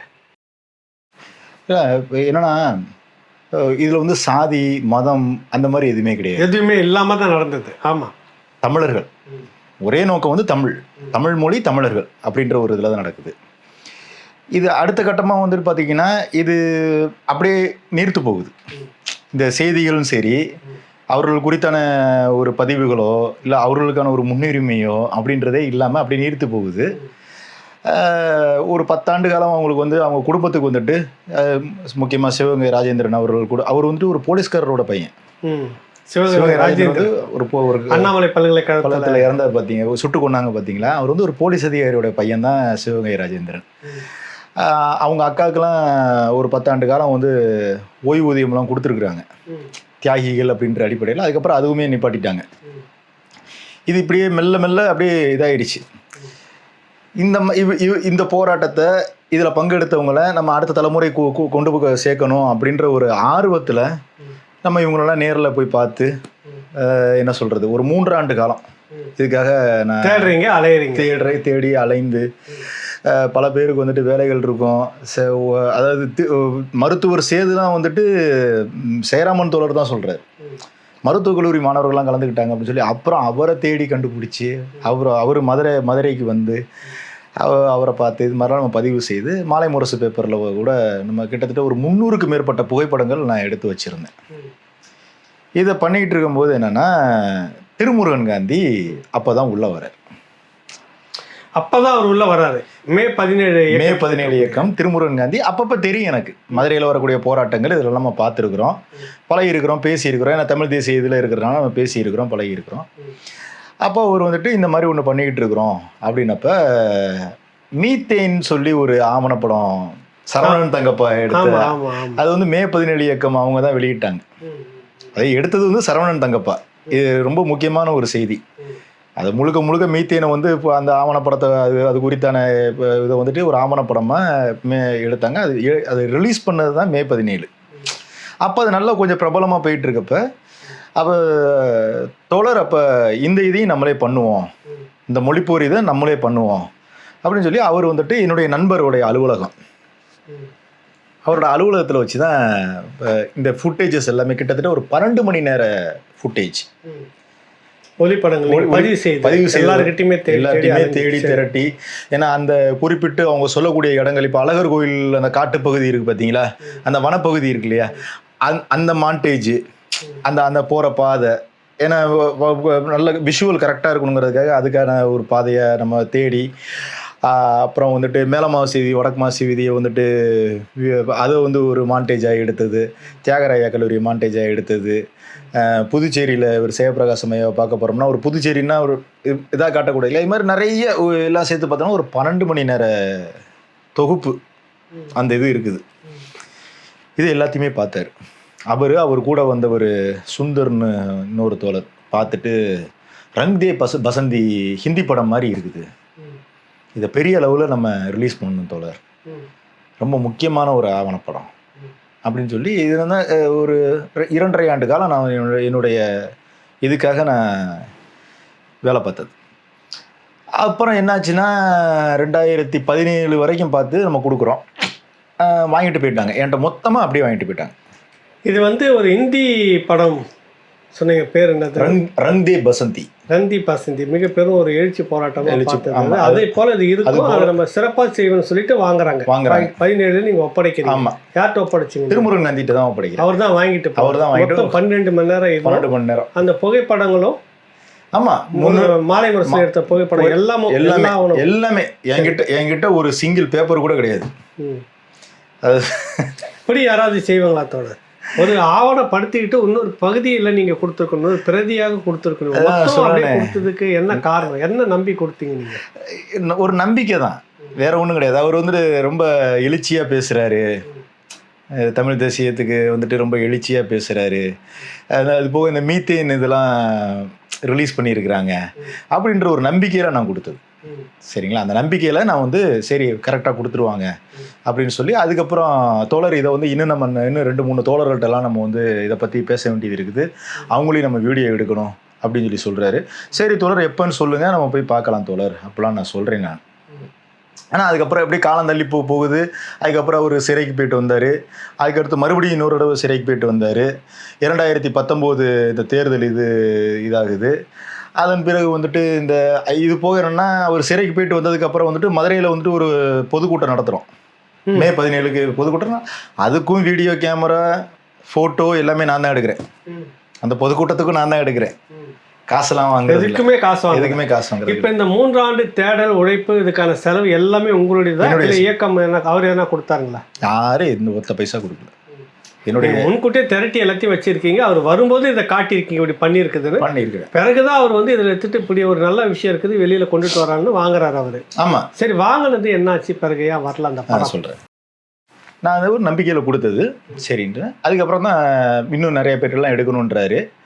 கேட்கும் போதெல்லாம் வந்துட்டு இன்னும் கொஞ்சம் எடுக்க வேண்டியிருக்கு தோழர், இன்னும் நிறைய பேர்கிட்ட தோப்பாட்டை எடுக்க வேண்டியது இருக்குது, அவரோட அப்பாட்டை எடுக்க வேண்டியது இருக்குது, திருமுருகன் காந்தியோட அப்பாட்டை பேட்டிலாம் எடுக்க வேண்டியது இருக்குது அப்படிலாம் சொல்லி சொன்னார். சரி தோழர் எப்போனாலும் சொல்லுங்கள், நான் வந்து எடுத்து கொடுக்குறேன், நானே வர்றேன் அப்படிலாம் சொல்லியிருந்தேன். இப்படியே காலம் தள்ளி தள்ளி தள்ளி தள்ளி போகுது. 2019 வந்துருச்சு. 2020 நவம்பர் மாதம் போல், அதாவது என்னுடைய சொந்த அண்ணன் அவருக்கு வந்து பிரெயினில் வந்துட்டு ஒரு இதாகி பஸ்ட் ஆகி மதுரையில் இருக்கிற ஒரு முக்கியமான மருத்துவமனையில் அனுமதிக்கப்பட்டிருக்கிறாரு. அறுவை சிகிச்சை பண்ணி அனுமதிக்கப்பட்டிருக்கிறார். இவர் வந்துட்டு மதுரையில் ஏதோ ஒரு திருமணத்துக்கு வந்தவர் அப்படியே மருத்துவமனைக்கு என்னை வந்து பார்க்க வந்துட்டு அப்போ வந்து தோழர் வந்து இது என்னாச்சு அப்படின்னு சொல்லி கேட்குறேன் நான். அந்த ஆவணப்படம் இது என்னாச்சு? ஏன்னா என்னுடைய அண்ணன் வந்து அடிக்கடி கேட்பார் என்கிட்ட, இல்லைடா ஒரு வேலை ஒன்று பார்த்துக்கிட்டு இருந்தியே, இந்த மொழிப்போர் தியாகிகளை பற்றிலாம் போய் பேட்டிலாம் எடுத்துகிட்டு இருந்தியே, அது என்னாச்சுன்னு அப்பப்போ கேட்பார். யார் கேட்பாரு? என்னுடைய அண்ணன். சரி, அவர் தான் மருத்துவமனையில். ஏன்னா அவருக்கு ஒரு ஆசை இருக்கும்ல, என்னமோ தம்பி ஏதோ ஒரு வேலை பார்க்குறான், அது என்னாச்சு அதை பார்க்கணுங்கிற ஒரு ஆசையில் கேட்குறேன். இல்லைண்ணே இப்போ பண்ணிக்கிட்டு இருக்காங்க, நானும் வீட்டில் சொல்லிட்டேன், இன்னும் எடுக்க வேண்டியது இருக்குன்னு சொல்லிகிட்டு இருக்கிறேன். இவர் வந்தார். இவர் திருமுருகன் காந்தி பார்த்துட்டு வெளியில், மருத்துவமனைக்கு வெளியில், அது என்னாச்சு தோழர் அப்படின்னு சொல்லி நான் கேட்டேன். நீங்கள் தான் கேட்க? நான் தான் கேட்குறேன். சரி தோழர் அந்த ஃபைலே தொலைஞ்சு போச்சு. இல்லை, நீங்கள் ஹார்ட் டிஸ்காலில் கொடுத்தீங்க? ஹார்ட் டிஸ்காக தான் கொடுத்தேன் நான். அந்த ஃபைலே தொலைஞ்சு போச்சு, எங்கே இருக்குன்னே தெரியல. என்னங்க இது சர்வசா 3 ஆண்டு உழைப்பு ரொம்ப சர்வசாதாரணமாக சொன்னார். பசங்க எங்கே வச்சாங்கன்னு தெரியல, ஃபைலே தொலைஞ்சு போச்சு. ஆனால் பெரியார் பண்ணது பெரிய துரோகம் தோழர். திருமுருகன் காந்தி பதிவு செய்தது என்கிட்ட. திருமுருகன் காந்தி என்கிட்ட, மறுபடியும் சொல்கிறேன், நான் கேட்குறேன் தோழர், அந்த மொழிப்போர் ஆவணப்படம் அந்த ஃபைல்லாம் என்னாச்சு அப்படின்ற நான் வந்து என் அண்ணனை மனசில் வச்சுட்டு நான் கேட்குறேன் நான். ஏன்னா அவர் பார்க்கணுன்னு சொல்கிறாரு, அது என்னாச்சு அப்படின்றத மனசில் வச்சுட்டு நான் கேட்குறேன். தோழர் அந்த ஃபைலே தொலைஞ்சு போச்சு தோழர், பசங்க எங்கே வச்சாங்கன்னு தெரில, தொலைச்சிட்டாங்க. ஆனால் பெரியார் செய்தது பெரிய துரோகம் தோழர் அவர் சொல்கிறாரு. சரி, மொழிப்போர் விஷயத்தில் பெரியார் செய்தது பெரிய துரோகம் அப்படின்னு திருமுருகன் காந்தி பதிவு செய்தது உங்ககிட்ட, என்கிட்ட. எனக்கு இந்த மருத்துவமனை இந்த ப்ரெஷர் வேற. சரி, இவர் வேற இப்படி சொல்கிறாரு, நம்ம ரொம்ப போட்டு இது பண்ணிக்கிட வேணாம், சரி விடுங்க அப்படின்னு சொல்லிட்டு நானும் போயிட்டேன். இவர் வந்து சந்தித்து ஒரு வாரத்திலே என்னோட அண்ணனும் இறந்துடுறார். தவறிட்டார். இது இல்லாமல் டிசம்பர் 2ஆம் தேதி தவறிட்டார். அதன் பிறகு வந்துட்டு திருமுருகன் அது அப்படியே முடிஞ்சிருச்சு. எது சாப்டர் அதோட முடிஞ்சிருச்சு. நானும் எந்த ஒரு நம்பிக்கையில் இருந்தேன்னா, சரி உண்மையிலே தொலைச்சிட்டாங்க போல, ஃபைலை எங்கேயும் மிஸ் பண்ணிட்டாங்க, நம்மகிட்ட பொய் சொல்ல மாட்டாங்க, ஒரு நம்பிக்கையில் நானும் இதை வந்துட்டு இது என்ன பண்ணுறது, நம்ம இந்த குடும்பம் இந்த இதில் அப்படியே பிஸி ஆகிட்டோம். 2021 ஜனவரி மாதம் 17ஆம் தேதி என்னை சந்திச்சார் திருமுருகன் காந்தி. அதன் பிறகு மதுரைக்கு வராரு. மதுரைக்கு வர 2021 ஜனவரி 17 என்னை வந்து சந்திக்கிறாரு. இது என்னடா இப்படி வரிசையாக துக்கமாக சொல்கிறேன்னு நினைக்காதீங்க. எனக்கு தேதி ஏன் சரியாக ஞாபகம் இருக்குதுன்னா, ஜனவரி 18 என்னுடைய அம்மாவும் தவறுறாங்க. ஏன்னா அண்ணன் இறந்த அதிர்ச்சியில் ஒரு 40-45 நாளில் அவங்களுக்கு ரொம்ப இதாகி மருத்துவமனையில் ஜனவரி 8 சேர்த்துட்டோம். தினமும் நான் தான் உங்களை போய் பார்த்துட்டு வந்துட்டு இருக்கிறேன். ஜனவரி 17 எனக்கு அவர் அழைக்கிறாரு. தோழர் உங்களை சந்திக்கலாமா பார்க்கலாமா, பழங்கணத்தத்தில் இருக்கிறேன் அப்படின்னாரு. ஏன்னா 18 எங்கள் அம்மா இறக்குறாங்க. அதனால அதுக்கு முத நாள் எனக்கு ஞாபகம் இருக்குது. அதனால அந்த தேதி எனக்கு ஞாபகம் இருக்குது. தோழர் இந்த மாதிரி நம்ம பெரியாரிய கூட்டமைப்பில் வந்துட்டு திமுக காங்கிரஸுக்கு வந்துட்டு வர்ற தேர்தலில் வந்து ஆதரவு தெரிவிக்கலான்னு இருக்காங்க. திமுக காங்கிரஸுக்கு? ஆமாம். இல்லை, அதுக்கு முந்தின காலகட்டத்தில் திமுக காங்கிரஸுக்கு எப்போதும் வேலை செய்யறதால முடிவு அப்படி எடுத்திருந்தாங்களா? முன்னாடி எடுத்திருந்தாங்க. சரி, இப்போ என்ன வந்தது? என்னன்னா ஃபாசிச பாஜக வந்துடும் தோழர், அண்ணா திமுக கூட்டணியில் இருக்கிறாங்க, ஃபாசிச பாஜக வந்துடும் அப்படின்னப்ப நான் என்ன சொன்னேன்னா, இல்லை தோழர், எனக்கு இனப்படுகொலை வந்து இன்னும் எனக்கு ஞாபகம் இருக்குது. இதே திமுக காங்கிரஸ் தான் 2009 என்ன பண்ணாங்கன்னு எல்லாருக்குமே தெரியும். இவங்க வந்து தமிழர்களை காப்பாற்றுவாங்கன்ற நம்பிக்கை எனக்கு கிடையாது. எதிரி கூட சண்டை கூட போட்டுடலாம். இல்லை தோழர், மற்ற தோழர்கள் என்ன சொல்கிறேன்னா, மூச்சு விடணும், ஒரு ப்ரீத்திங் கேப்பு கிடைக்கணும். ஏன்னா அடுத்தடுத்து போராட்டங்கள்லாம் பண்ண முடியாது, சிறைக்கெல்லாம் செல்ல முடியாது. ஏன் இவங்க வந்தாப்புல மட்டும் போராட விட்டுருவாங்களா? இவங்க வந்தாப்புல மட்டும் நம்மளை காப்பாற்ற போகிறாங்க? ஏற்கனவே நம்ம பட்டிருக்கிறோம் தோழர். 2009 நம்ம கண்ணெதிரையே பார்த்துருக்குறோம். சுற்றி கைது பண்ணி உள்ள வச்சு எத்தனையோ இதை பார்த்துருக்குறோம். நமக்கு அந்த இது வேணாம், எனக்கு அதில் விருப்பம் கிடையாது அப்படின்னு சொல்லிட்டு நான் வந்துட்டேன். வந்த பிறகு இவங்க வந்து தொடர்ச்சியாக என்ன பண்ணாங்கன்னா, திருமுருகன் காந்தி அவர்கள் வந்துட்டு 2021 சட்டப்பேரவை தேர்தல் பரப்புரைக்கு முன்னாடி சென்னை ப்ரெஸ் கிளப்பில் என்ன பேசுகிறாருன்னா, நாங்கள் வந்து இந்த தேர்தலில் வந்துட்டு எங்கள் இயக்கத்துக்கு ஆதரவாக இருந்த மதிமுக, விடுதலை சிறுத்தைகள், தமிழக வாழ்வுரிமை கட்சி, கம்யூனிஸ்ட் கட்சி, ஆமாம் எஸ்டிபிஐ, இவங்க போட்டியிடுற வேட்பாளர்களுக்கு மட்டும் நாங்கள் ஆதரவு பரப்புரை பண்ண போகிறோம் அப்படின்னு சொல்லி ப்ரெஸ் கிளப்பில் ஒரு அறிவிப்பு வச்சார். வச்சுட்டு தான் மதுரைக்கு பிறகு வச்சுட்டு தான் மதுரைக்கு வராரு. வரும்போது தான் உங்ககிட்ட இந்த காரணத்தை சொல்கிறாரு. எனக்கு இந்த காரணத்தை சொல்லிடுறாரு. நான் இதில் விருப்பம் கிடையாது, திமுக காங்கிரஸ்க்குலாம் நல்லா இது பண்ண முடியாது அப்படின்னு சொல்லிட்டு நான் வந்துட்டேன். அவர் வந்துட்டு அதன் பிறகு ஒரு மார்ச் மாதம் போல் வந்துட்டு இந்த மாதிரி தேர்தல் தேதி அறிவித்த உடனே சென்னை ப்ரெஸ் கிளப்பில் இந்த மாதிரி சொல்கிறார், இந்தந்த கட்சிகளுக்கு நாங்கள் ஆதரவு தெரிவிக்க போகிறோம் சொல்லிட்டு மதுரைக்கு வர்றாரு. மதுரையில் ஒரு தொகுதி மதிமுகவும் இன்னொரு தொகுதி கம்யூனிஸ்ட் கட்சியும் போட்டியிடுறாங்க. அப்போ வந்து தமிழ்நாடு ஹோட்டலில் இருக்கிறாரு, எனக்கு ஃபோன் பண்ணுறாரு, வர முடியுமா தோழர்னாரு. போனேன். என்னங்க அப்படின்னா, தோழர் இன்னைக்கு வந்துட்டு கம்யூனிஸ்ட் வேட்பாளருக்கும் மதிமுக வேட்பாளருக்கும் பரப்புரை பண்ண போகிறேன், அது வீடியோவாக எடுக்கணும் அப்படின்னாரு.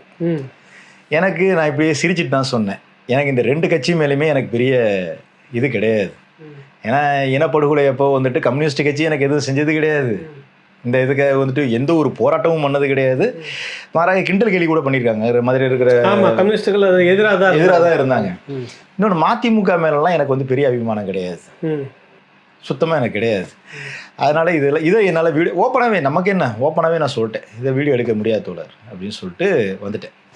ஆனால் இவர் சொன்னது என்ன, மதிமுக, கம்யூனிஸ்ட் கட்சி, எஸ்டிபிஐ, விடுதலை சிறுத்தைகள், தமிழக வாழ்வுரிமை கட்சிக்கு தானே பரப்புரை பண்ண போகிறேன்னு சொல்லிட்டு போனார். இதுக்கப்புறம் என்ன பண்ணுறாரு, போடிக்கு போகிறாரு. மதுரையை முடிச்சுட்டு போடிக்கு போகிறாரு. போடியில் யார், ஓ பன்னீர்செல்வமும் அதிமுக சார்பாக நிற்கிறாரு, தங்க தமிழ்ச்செல்வன் திமுக சார்பாக நிற்கிறாரு. இவர் ஓபிஎஸ்க்கு எதிராக தேர்தல் பரப்புரை பண்ணுறாரு.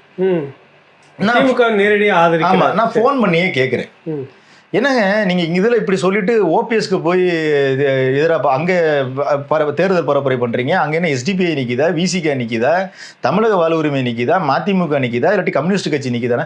ஐயோ தோழர், ஓபிஎஸ்லாம் வந்துடக்கூடாது தோழர். இல்லைங்க, நீங்கள் சொல்லிட்டு போனது என்ன, எதுக்குங்க அங்கே போய் இந்த வேலையை பார்க்குறீங்க? இல்லைங்க தோழர், ஓபிஎஸ் தான் தோழர் இந்த விஷயத்துக்கு, ஸ்டெர்லைட்டுக்கு அந்த மக்களுக்கு எதிராக இருந்தார். அப்புறம் வந்துட்டு அந்த என்னது நியூட்ரினோ திட்டத்துக்கு வரணும்னு சொல்லி இதாக இருக்கிறாரு அப்படிலாம் சொல்லி சொன்னார். சரி, அப்படின்னா வந்து மீத்தேனுக்கு எதிராக இருந்த ஆதரவாக இருந்த ஸ்டாலினுக்கு எதிராக நீங்கள் வந்துட்டு குளத்தூரில் பண்ண வேண்டியதானே கேட்டீங்க? அதை கேட்குறேன். தோழர், நீங்கள் ரொம்ப தூய்மைவாதம் பார்க்காதீங்கன்னு சொல்லிட்டு வச்சிட்டார். தூய்மைவாதம் இதில் மட்டும் பார்க்கக்கூடாது. வச்சுட்டார். அடுத்து பார்த்தோம்னா கோவை இந்த வானதி ஸ்ரீனிவாசன் இந்த அம்மா நிற்கிது பாருங்க. ஆமாங்க. இதில் என்னன்னா தந்தை பெரியார் திராவிடர் கழகம், அதாவது ஈழத்துக்காக நாங்கள் எண்ணற்ற போராட்டங்களை பண்ணியிருக்கிறோம். 2009 நாங்கள் ஆயுதம் ஏந்தி வந்த வண்டியை, ராணுவ வண்டியை நிப்பாட்டி இருக்கிறோம். இதெல்லாம் சொன்னவங்க எனக்கு 2009 இருந்து எனக்கு அதாவது ஈழத்துக்கு எதிராக யார் யாரெல்லாம் செயல்பட்டாங்கன்னு சொன்ன இயக்கங்களே இவங்க தான். திமுக காங்கிரஸ் தான் இந்த இதை பண்றாங்க. நீங்க அதே என்ன அழிப்பு, ஏதாவது இந்த துரோகத்தை நீங்க அதே நிலைப்பாட்டில் பார்த்துட்டு இருக்கிறீங்க எல்லாரையும். நான் அதே துரோகி என்னைக்கும் துரோகி தான். காங்கிரஸ் எனக்கு சொன்னவங்களே இவங்க தான். யாரு? இந்த மே 17 இயக்கம், பெரியார் இயக்கங்கள் தான் வந்துட்டு இந்த இனப்படுகொலை 2009, 2010 அதன் தொடர்ச்சியாக பல ஆண்டு, என்ன 2014 வரைக்குமே சொல்லிக்கிட்டு இருந்தவங்க. திமுக காங்கிரஸ் தான் இனப்படுகொலைக்கு முக்கிய காரணம்னு சொல்லிட்டு மேடையிலெல்லாம் போட்டு பேசியிருக்காங்க. பெரியாரியவாதிகள், சோ கால்டு பெரியாரியவாதிகள் சொன்னாதானே. ஏன் இவங்க ஒன்றும் பதிவு செஞ்சதே இல்லையா? இதே ஆளுங்க இன்னைக்கு வந்துட்டு 2021 சட்டமன்ற தேர்தலில் காங்கிரஸ் கட்சி கொடியை ஏந்திக்கிட்டு எங்க கோவையில வானதி ஸ்ரீனிவாசன் பாஜகவுக்கு எதிராக போட்டியிட்ட காங்கிரஸ் வேட்பாளர் பேர் என்ன, மயூரன் ஜெயக்குமார். ஆமா, அவருக்கு ஆதரவா இந்த தந்தை பெரியார் திராவிட இயக்கம் கழகம் வந்துட்டு தேர்தல் வேலை பார்க்குது. காங்கிரஸ் கொடியை புகைப்படமே இருக்கு, வேலை பார்க்குது. அங்க 2 நாளைக்கு அப்புறம் இவர் போறாப்புல. யாரு? திருமுருகன் காந்தி. கேட்டீங்க? அதையும் கேட்குறீங்க? நான் கேட்குறேன். இல்ல, திருமுருகன் காந்தி போயிட்டு தேர்தல் வேலை பார்க்குறாரு. அதே இப்போ இவங்க சொல்றாங்க பாசிச பாஜக வந்துடும், பார்ப்பனம் வந்துடும் சொல்லிட்டு. பொதுமக்கள் என்னன்னு பார்ப்பான்? ஜென்ரலா பார்க்குறவன் என்ன பார்ப்பான்? இவன் திமுக ஆதரவாக தான் வேலை பார்க்குறேன்னு சொல்லிட்டு தானே பார்ப்பான். ஆமா ஆமா ஆமா. இவ்வளவு நாள் இனப்படுகொலை செஞ்சது இவங்க தான். சரி, பாஜக உள்ள வந்துருன்னா அப்ப அந்த இனப்படுகொலைக்கு துரோகம் பண்ண காங்கிரஸ் மறந்துடலாமா? அதை மறந்துடலான்றாங்களா? அதுக்கு சொன்ன காரணம்னா அதுக்கு தான் 10 வருஷம் நம்ம திமுக ஆட்சிக்கு வர விடாம பண்ணிட்டோம்ல, தண்டனை கொடுத்துட்டோம்ல. இது தண்டனையா? இவங்களா கொடுத்தாங்க? இல்ல, இது தண்டனையான்னு கேட்குறேன். இது தண்டனையா? 1.5 லட்சம் உயிரை இதா இருக்குது, அது தண்டனையா? ஒரு மருந்து அனுப்ப முடிஞ்சுதா நம்மளால? ஒரு ரத்த பாக்கெட் அனுப்ப முடிஞ்சுதா? ஏன் தோழர் ஒரு வால் போஸ்டர் ஒட்ட முடியுமா தோழர்? 2009 தன்னெழுச்சியா இருந்த மாணவர் போராட்டம் எப்படி அதாவது நீர்த்து போய் அதை காலி பண்ணாத எதையாவது மறக்க முடியுமா? வீரமரணம் அடைஞ்ச முத்துக்குமாரோடைய இதை மறக்க முடியுமா? அப்ப நடந்த விஷயத்த நான் ஒன்னே ஒண்ணுதான் கேட்டேன். பாலச்சந்திரன் கூட உங்களுக்கு ஞாபகம் இல்லையான்னு கேட்டேன். நான் கேட்டீங்க? திருமுருகன் காந்தி. அதுக்கு என்ன பதில் சொல்றாரு? நீங்க வைங்க தோழர், நமக்கு வேலைகள் இருக்கு அப்படின்னு சொல்லி போனை வச்சாச்சு. இதை விட வேற வேலை இருக்குது. வேற வேலை இருக்கு. பாலச்சந்திரனுக்காக விழுந்து அழுதுதே. அதாவது இந்த பார்ப்பன இதை பத்திலாம் உங்களுக்கு தெரியல அப்படின்றது இது பண்ணிட்டாங்க. எனக்கு ரொம்ப ராகுல் காந்தி பார்ப்பனர் தான் நினைக்கிறேன்ல. அவரு தான் பூனலே எடுத்து காட்டினார். கவுல் பிராமணர் காட்டினார்ல. சரி, இவர் எந்த பார்ப்பனர் உள்ள சொல்றாரு? அது அவங்களுக்கு தான் தெரியும். நான் வர்றேன் இப்படி பண்றாங்க. எனக்கு ரொம்ப ஒரு மாதிரி வருத்தமாயிருச்சு. கோயம்புத்தூர்ல காங்கிரஸ் கொடி பிடிச்சிட்டு பிரச்சாரம் பண்றாங்க, அதுல இவரும் போய் பிரச்சாரம் பண்றாரு. நீங்க பாக்குறீங்க, கேக்குறீங்க, என்ன சொல்றாரு? அங்கிருந்தே வாங்க. அதான் நீங்க பார்ப்பனரோட இதை பத்தி தெரியாம இருக்கிறீங்க, பேசாதீங்க. பாசிசத்தோட இது தெரியாம இருக்கிறீங்க, அதை பத்தி எல்லாம் பேசாதீங்க, தேர்தலுக்கு அப்புறம் பாத்துக்கலாம் அப்படின்னு சொல்லிட்டு முடிச்சிட்டாங்க. அதன் பிறகு தேர்தலும் முடிஞ்சிருது. ஒரு ஜூலை மாதம் போல என்னுடைய ஸ்டூடியோவுக்கு பார்க்க வர்றாரு. 2021 தேர்தல் முடிஞ்ச பிறகு ஜூலை மாதம். அதுக்கு முன்னாடி 2016 அந்த நான் சொன்னேன் இல்லையா, மதுரையில் பொதுக்கூட்டம் நடத்தினதே, மே 17 இயக்கத்துக்கு நடத்தினதே மதுரை தோழர்கள் நான்லாம் சேர்ந்தேன். என்னுடைய ஸ்டூடியோவில் தான் மே 17க்கான அந்த கூட்டங்கள், அதாவது என்ன சொல்கிறது, அந்த 20-30 தோழர்கள் வந்து என்னுடைய ஸ்டூடியோவில் வச்சு தான் அதை அடுத்து நம்ம என்ன செய்யணும் அப்படின்றத பேசவே ஆரம்பிப்பாங்க. அதுக்கெல்லாம் என்னோட ஸ்டூடியோ தான் பயன்படுத்தினாங்க. இன்னைக்கு நான் அவங்களுக்கு சங்கியா போயிட்டேன். அந்த கருஞ்சட்டை பேரணிக்கு வந்து 3 வீடியோ கேமரா, ட்ரோனு, ஸ்டில்லு எல்லாமே நான் தான் பண்ணேன். அந்த புகைப்படங்கள்லாம் இன்னும் அவங்க இதில் இருக்கும், அவங்க வெப்சைட்டில் இருக்கும், வச்சுருப்பாங்க. அது எல்லாத்துக்குமே நான் தேவைப்பட்டேன். இப்போ எதிர்த்து கேள்வி கேட்கும்போது சரி, கோயம்புத்தூரில் இந்த இது நடந்து ஜூலை சட்டமன்ற தேர்தல் முடிஞ்சு என்னுடைய ஸ்டூடியோவுக்கு வராரு. வந்துட்டு, இல்லை தோழர், நான் எவ்வளவோ கோவை தோழர்கள்ட்ட சொன்னேன் காங்கிரஸ்க்கு இவ்வளோலாம் இறங்கி வேலை பார்க்க வேணான்னு. அவங்க கேட்கல. இவர் ஏன் போனாருன்னு நீங்கள் கேட்டீங்களா? நான் என்ன கேட்டேன்னா, இப்படி தான் கேட்டேன். அந்த பாலச்சந்திரன் கூட உங்களுக்கு ஞாபகம் இல்லையா தோழர்? தேசிய தலைவருடைய மகன். இல்லை, எப்படி தோழர்? இப்படி தான் கேட்டேன். அப்பயும் நான் தோழர்னு தான் சொன்னேன். எப்படி தோழர்? என்ன இது? என்ன அர்த்தத்தில் நீங்கள் வந்துட்டு இந்த மாதிரிலாம் பண்ணுறீங்க அப்படின்னப்போ தலை குனிஞ்சார். குனிஞ்சிட்டு விடுங்க தோழர், திமுகவை பற்றி தெரியாதா? திமுகவை பற்றி தெரியாதா? இவங்க இவங்க இவங்க பண்ணியிருக்கிற ஊழலுக்கு வந்துட்டு என்ன சந்தோஷமாகவும் இருக்க போகிறாங்க, பார்த்துக்கலாம் தோழர், அடுத்த தேர்தலில் பார்த்துக்கலாம் தோழர் அப்படின்னு சொல்லிட்டு நான் கடைசியாக அவரை நேருக்கு நேர் சந்தித்தது அன்று தான். சரி, அப்போவாவது அந்த வீடியோ பதிவெல்லாம் ஆவணம்லாம் என்னன்னு கேட்டிங்களா? இல்லை, நான் அந்த இதில் இந்த 2020 இவர் இப்படி சொல்கிறாருங்கிறத வந்துட்டு சரி தொலைச்சிட்டார் போல் அப்படின்னு தான் நான் நினச்சது. எனக்கு வந்துட்டு இவருடைய நடவடிக்கைகள் அடுத்து எப்படி இருக்குதுன்னா, நீங்களே பார்த்துருப்பீங்க. இந்த அதாவது அதிமுக ஆட்சியில் இருக்கும்போது இதே திருமுருகன் காந்தி வார்த்தைக்கு வார்த்தை அடிமை அதிமுக அடிமை அதிமுகன்னு சொல்லிட்டு வந்துட்டு இருந்தாங்க. இந்த 2021 தேர்தல் பரப்புரையில் நீங்கள் பார்த்தீங்கன்னா திருமுருகன் காந்தி வைக்கிறது 2 விஷயத்தை வந்து மாறி மாறி எல்லா பரப்புரையிலையும் சொல்லிட்டு வருவார். அனிதாவை பார்த்தீர்களா? அனிதாவின் நிலைமை நமது அடுத்த பிள்ளைகளுக்கு வந்து விடக்கூடாது. நீட் தேர்வுக்கு ஸ்னோலின் அந்த தங்கை என்ன செய்தால்? ஸ்டெர்லைட் துப்பாக்கி சூடு படுகொலையில் அடிப்பட்ட வாயிலே அடிப்பட்ட தோழர். இந்த 2 விஷயத்த அனிதா ஸ்னோலினை இந்த 4 ஆண்டுகளில் எங்கேயாவது ஒரு இடத்துல திருமுருகன் காந்தி பயன்படுத்தி நீங்கள் பார்த்துருக்கீங்களா? பதிவே கிடையாதுங்க. ஏங்க, ஸ்னோலின் இறந்த அந்த ஸ்டெர்லைட் துப்பாக்கி இது செஞ்ச அந்த அதிகாரிகள் பதவி உயர்வு கொடுத்துருக்குறாங்கங்க. அந்த விசாரணை அறிக்கையை வந்து முடக்கி வச்சிருக்காங்க. அது மேல நடவடிக்கை கிடையாது. அப்படிங்கும்போது அதை பத்தி எங்கேயுமே பேசலையே. நிறைய மாணவர்கள் அனிதாக்கு அப்புறம் நிறைய இருந்திருக்காங்க இந்த 4 வருஷத்துல. ஏதாவது ஒரு பதிவு இப்ப சட்டமன்ற இதுல வந்துட்டு முதலமைச்சர் சொல்றாரு எங்களால நீட்டுக்கு எதுவுமே செய்ய முடியாதுன்றாரு. அதுக்கு ஏதாவது ஒரு போராட்டம்? எதுவுமே கிடையாது. இந்த ஒரு விஷயம் ஏன் அப்படி இருக்கிறாரு? ஏன் எதுவுமே இல்லை. எனக்கு இதுதான் எனக்கு இந்த மொழிப்போர் இதை நான் எங்க சொல்ல வரேன்னா, முக்கியமான விஷயம் அன்னைக்கு அவர் சொன்னது அந்த ஃபைல் தொலைஞ்சு போச்சு, ஆனா பெரியார் செய்து மிகப்பெரிய துரோகம் தோழர் அப்படின்னாருல. எனக்கு இப்பதான் எனக்கு என்ன ஆகுதுன்னா, இந்த ஃபைல் அவர்கிட்ட தான் இருக்கு.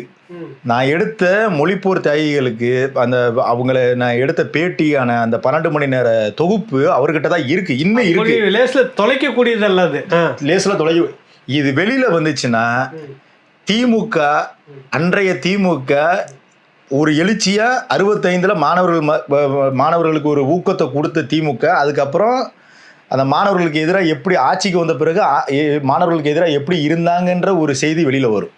ரொம்ப ஒரு வரலாற்று செய்தி. இன்னொன்று, இவர்கள் சொல்லக்கூடிய பெரியார் அம்பலப்பட்டு போய் விடுவார். பெரியார் அம்பலப்பட்டு விடுவார். இதுக்காக தான் சரி, இந்த திமுக பற்றி தெரிஞ்சுக்கிட்டோம், சமுதாயம் பெரியாரை பற்றி தெரிஞ்சுக்கிட்டோம், அதில் அவருக்கு என்ன வந்தது? நடந்ததாவே தெரிஞ்சுக்கிட்டோம், ஏன் அவருக்கு என்ன வந்தது? மறைக்கணும் இல்லை. என்னன்னா, இவங்க திராவிட முன்னேற்ற கழகத்துக்கு உறுப்பினர் மட்டும்தான் கிடையாதே தவிர திமுகவின் சொம்புன்னு தான் நான் பார்க்குறேன். ஏன்னா திமுகவோட லட்சணம் வெளியில வந்துடும். பெரியாரோட மொழிக்கு எதிராக இப்ப பிரச்சனை என்ன? பெரியார் வந்து தமிழ் மொழிக்கும் தமிழர்களுக்கும் முற்றிலும் எதிராக தான் இருந்திருக்கிறாருங்கிறதா இங்க ஒரு பரப்புரை போயிட்டு இருக்குது. இப்ப இந்த விஷயம்லாம் வெளியில வந்துருச்சுன்னா பெரியாருன்ற அதுவும் அந்த சம்பந்தப்பட்ட அந்த போராட்டத்துல 50 ஆண்டுகளுக்கு முன்னாடி பங்கேற்று இப்போது 75-80 வயதில் இருக்கக்கூடியவர்களே இன்டெலெக்சுவல், அவங்க எல்லாருமே அவங்களே நேரடியா கொடுக்குற வாக்குமூலம். அவங்க எல்லாருமே கொடுக்குற வாக்குமூலம் எவ்வளவு பெரிய விடயம் வந்து. அதாவது தோழர், ஏன்னா ஒருவேளை அங்க வித்துட்டாரா இல்ல கொடுத்துட்டாரா இல்ல வேற ஏதாவது பண்ணியிருக்கிறாரா? எனக்கு தெரிஞ்சு நான் என்ன யோசிக்கிறேன்னா, அது அவர்கிட்ட தான் இருக்கும். உங்களை மாதிரி ஊடகவியாளர்கள் யாராவது வேணா கேட்டு வேணா வாங்கித்தாங்க. இது எனக்கு பயன்பெறுதோ இல்லையோ, இதுல எனக்கு பேர் வரணும் அப்படிங்கிறதெல்லாம் கிடையாது. அதுல இயக்கம்னு கூட வேற யார் உங்க மே 14 இயக்க பேர் கூட போட்டுக்கோங்க, எனக்கு கவலை கிடையாது. ஆனா மக்களுக்கு தெரியணும், இந்த சமுதாயத்துக்கு இப்ப இருக்கக்கூடிய தலைமுறையினருக்கு அந்த போராட்டத்தோட வீரியம் தெரியணும். தமிழர்கள் எவ்வளவு தூரம் இறங்கி வேலை பார்த்துருக்குறாங்கன்ற வேற எங்கேயுமே ஆவணம் கிடையாது தோழர். அது குறித்தான புத்தகங்கள் கிடையாது தோழர். அது குறித்தான திரைப்படங்கள் கிடையாது. அது குறித்தான ஆவணப்படங்கள் கிடையாது. எதுவுமே கிடையாது. இப்ப எனக்கு என்ன தெரியுமா பெரிய வருத்தம்? அதுல எனக்கு பேட்டி கொடுத்த இன்குலாப் ஐயா உயிரோட இல்லை, ஜெயபிரகாசம் ஐயா உயிரோட இல்லை, ஜெயராமன் ஐயா ரொம்ப வயதாயிருச்சு, மன்னன் உயிரோட இல்லை. நான் யார்கிட்ட போய் கேட்பேன்? பாண்டிச்சேரி இப்பதான் ஜெயபிரகாஷ் புதுச்சேரி ஜெயபிரகாஷ் அவரும் உயிரோட இல்லை. எவ்வளவு பெரிய வீரர்கள் தெரியுமா அவங்க? நீ அவங்க அதாவது அவங்கள இந்த தலைமுறைக்கு அடையாளப்படுத்தாம நீ தொலைச்சேன் அப்படின்னு சொல்லி சொல்றது எவ்வளவு கேவலமான ஒரு விஷயம்.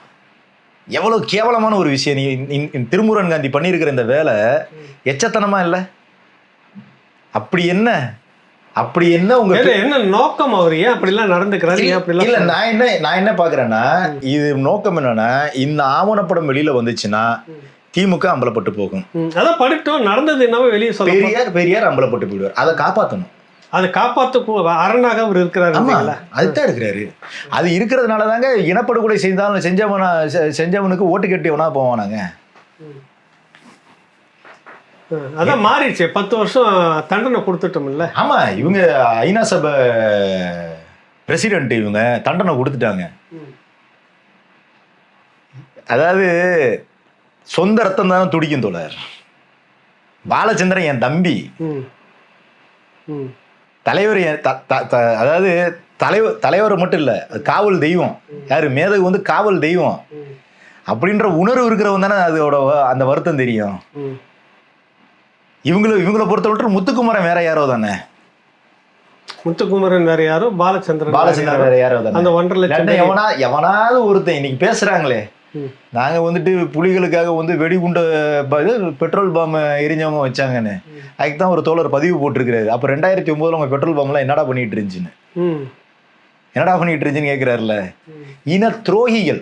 திருமுருகன் காந்தி எல்லாம் வந்துட்டு இப்ப பண்ணிக்கிட்டு இருக்கல இன துரோகம். இனத்துரோகம் வேலைன்னு சொல்றீங்க. இனத்துரோக வேலை எப்படி அவர் கூட பயணிச்சதால இந்த முடிவுக்கு வரீங்களா? பயணிச்சதுனால தான் நான் பாக்குறேன்ல. நான் வந்து அதாவது வேற ஏதாவது சொந்த விருப்பு கார்பரேட் உங்களுக்கு என்ன இருக்கா? எதுவுமே கிடையாது. எனக்கு அந்த மாதிரிலாம் எதுவுமே கிடையாது. நேரடி அனுபவம் பாக்குறீங்க, உணர்றீங்க, அதை வச்சு கேட்கல. இல்ல இது நீங்க ஒரு ட்ராக்காவே பாருங்க. 2021க்கு முன்பாக அதிமுகவில் பாஜகவோடு கூட்டணியில் இருந்தார்கள். அதுல நமக்கு எந்த விதமான அதாவது ஆதரிக்கின்ற நிலைமையெல்லாம் கிடையாது. அதிமுகவை ஆதரிக்கின்ற நிலைமையும் கிடையாது, பாஜகவை ஆதரிக்கின்ற நிலைமையெல்லாம் எனக்கு கிடையாது. அது என் கூட பயணம் பண்றவங்க நிறைய பேருக்கு தெரியும். சரிங்களா? அதிமுக ஆட்சி நடக்கும்போது தினமும் ஒரு போராட்டம். இதே திருமுருகன் காந்தி வார்த்தைக்கு வார்த்தை அடிமை அதிமுகன்னு சொல்லி சொன்னாரு. இன்னைக்கு திமுகல பாஜக கொண்டு வர்ற திட்டங்களுக்கு திமுக எதுக்கு எதிராக இருக்கு?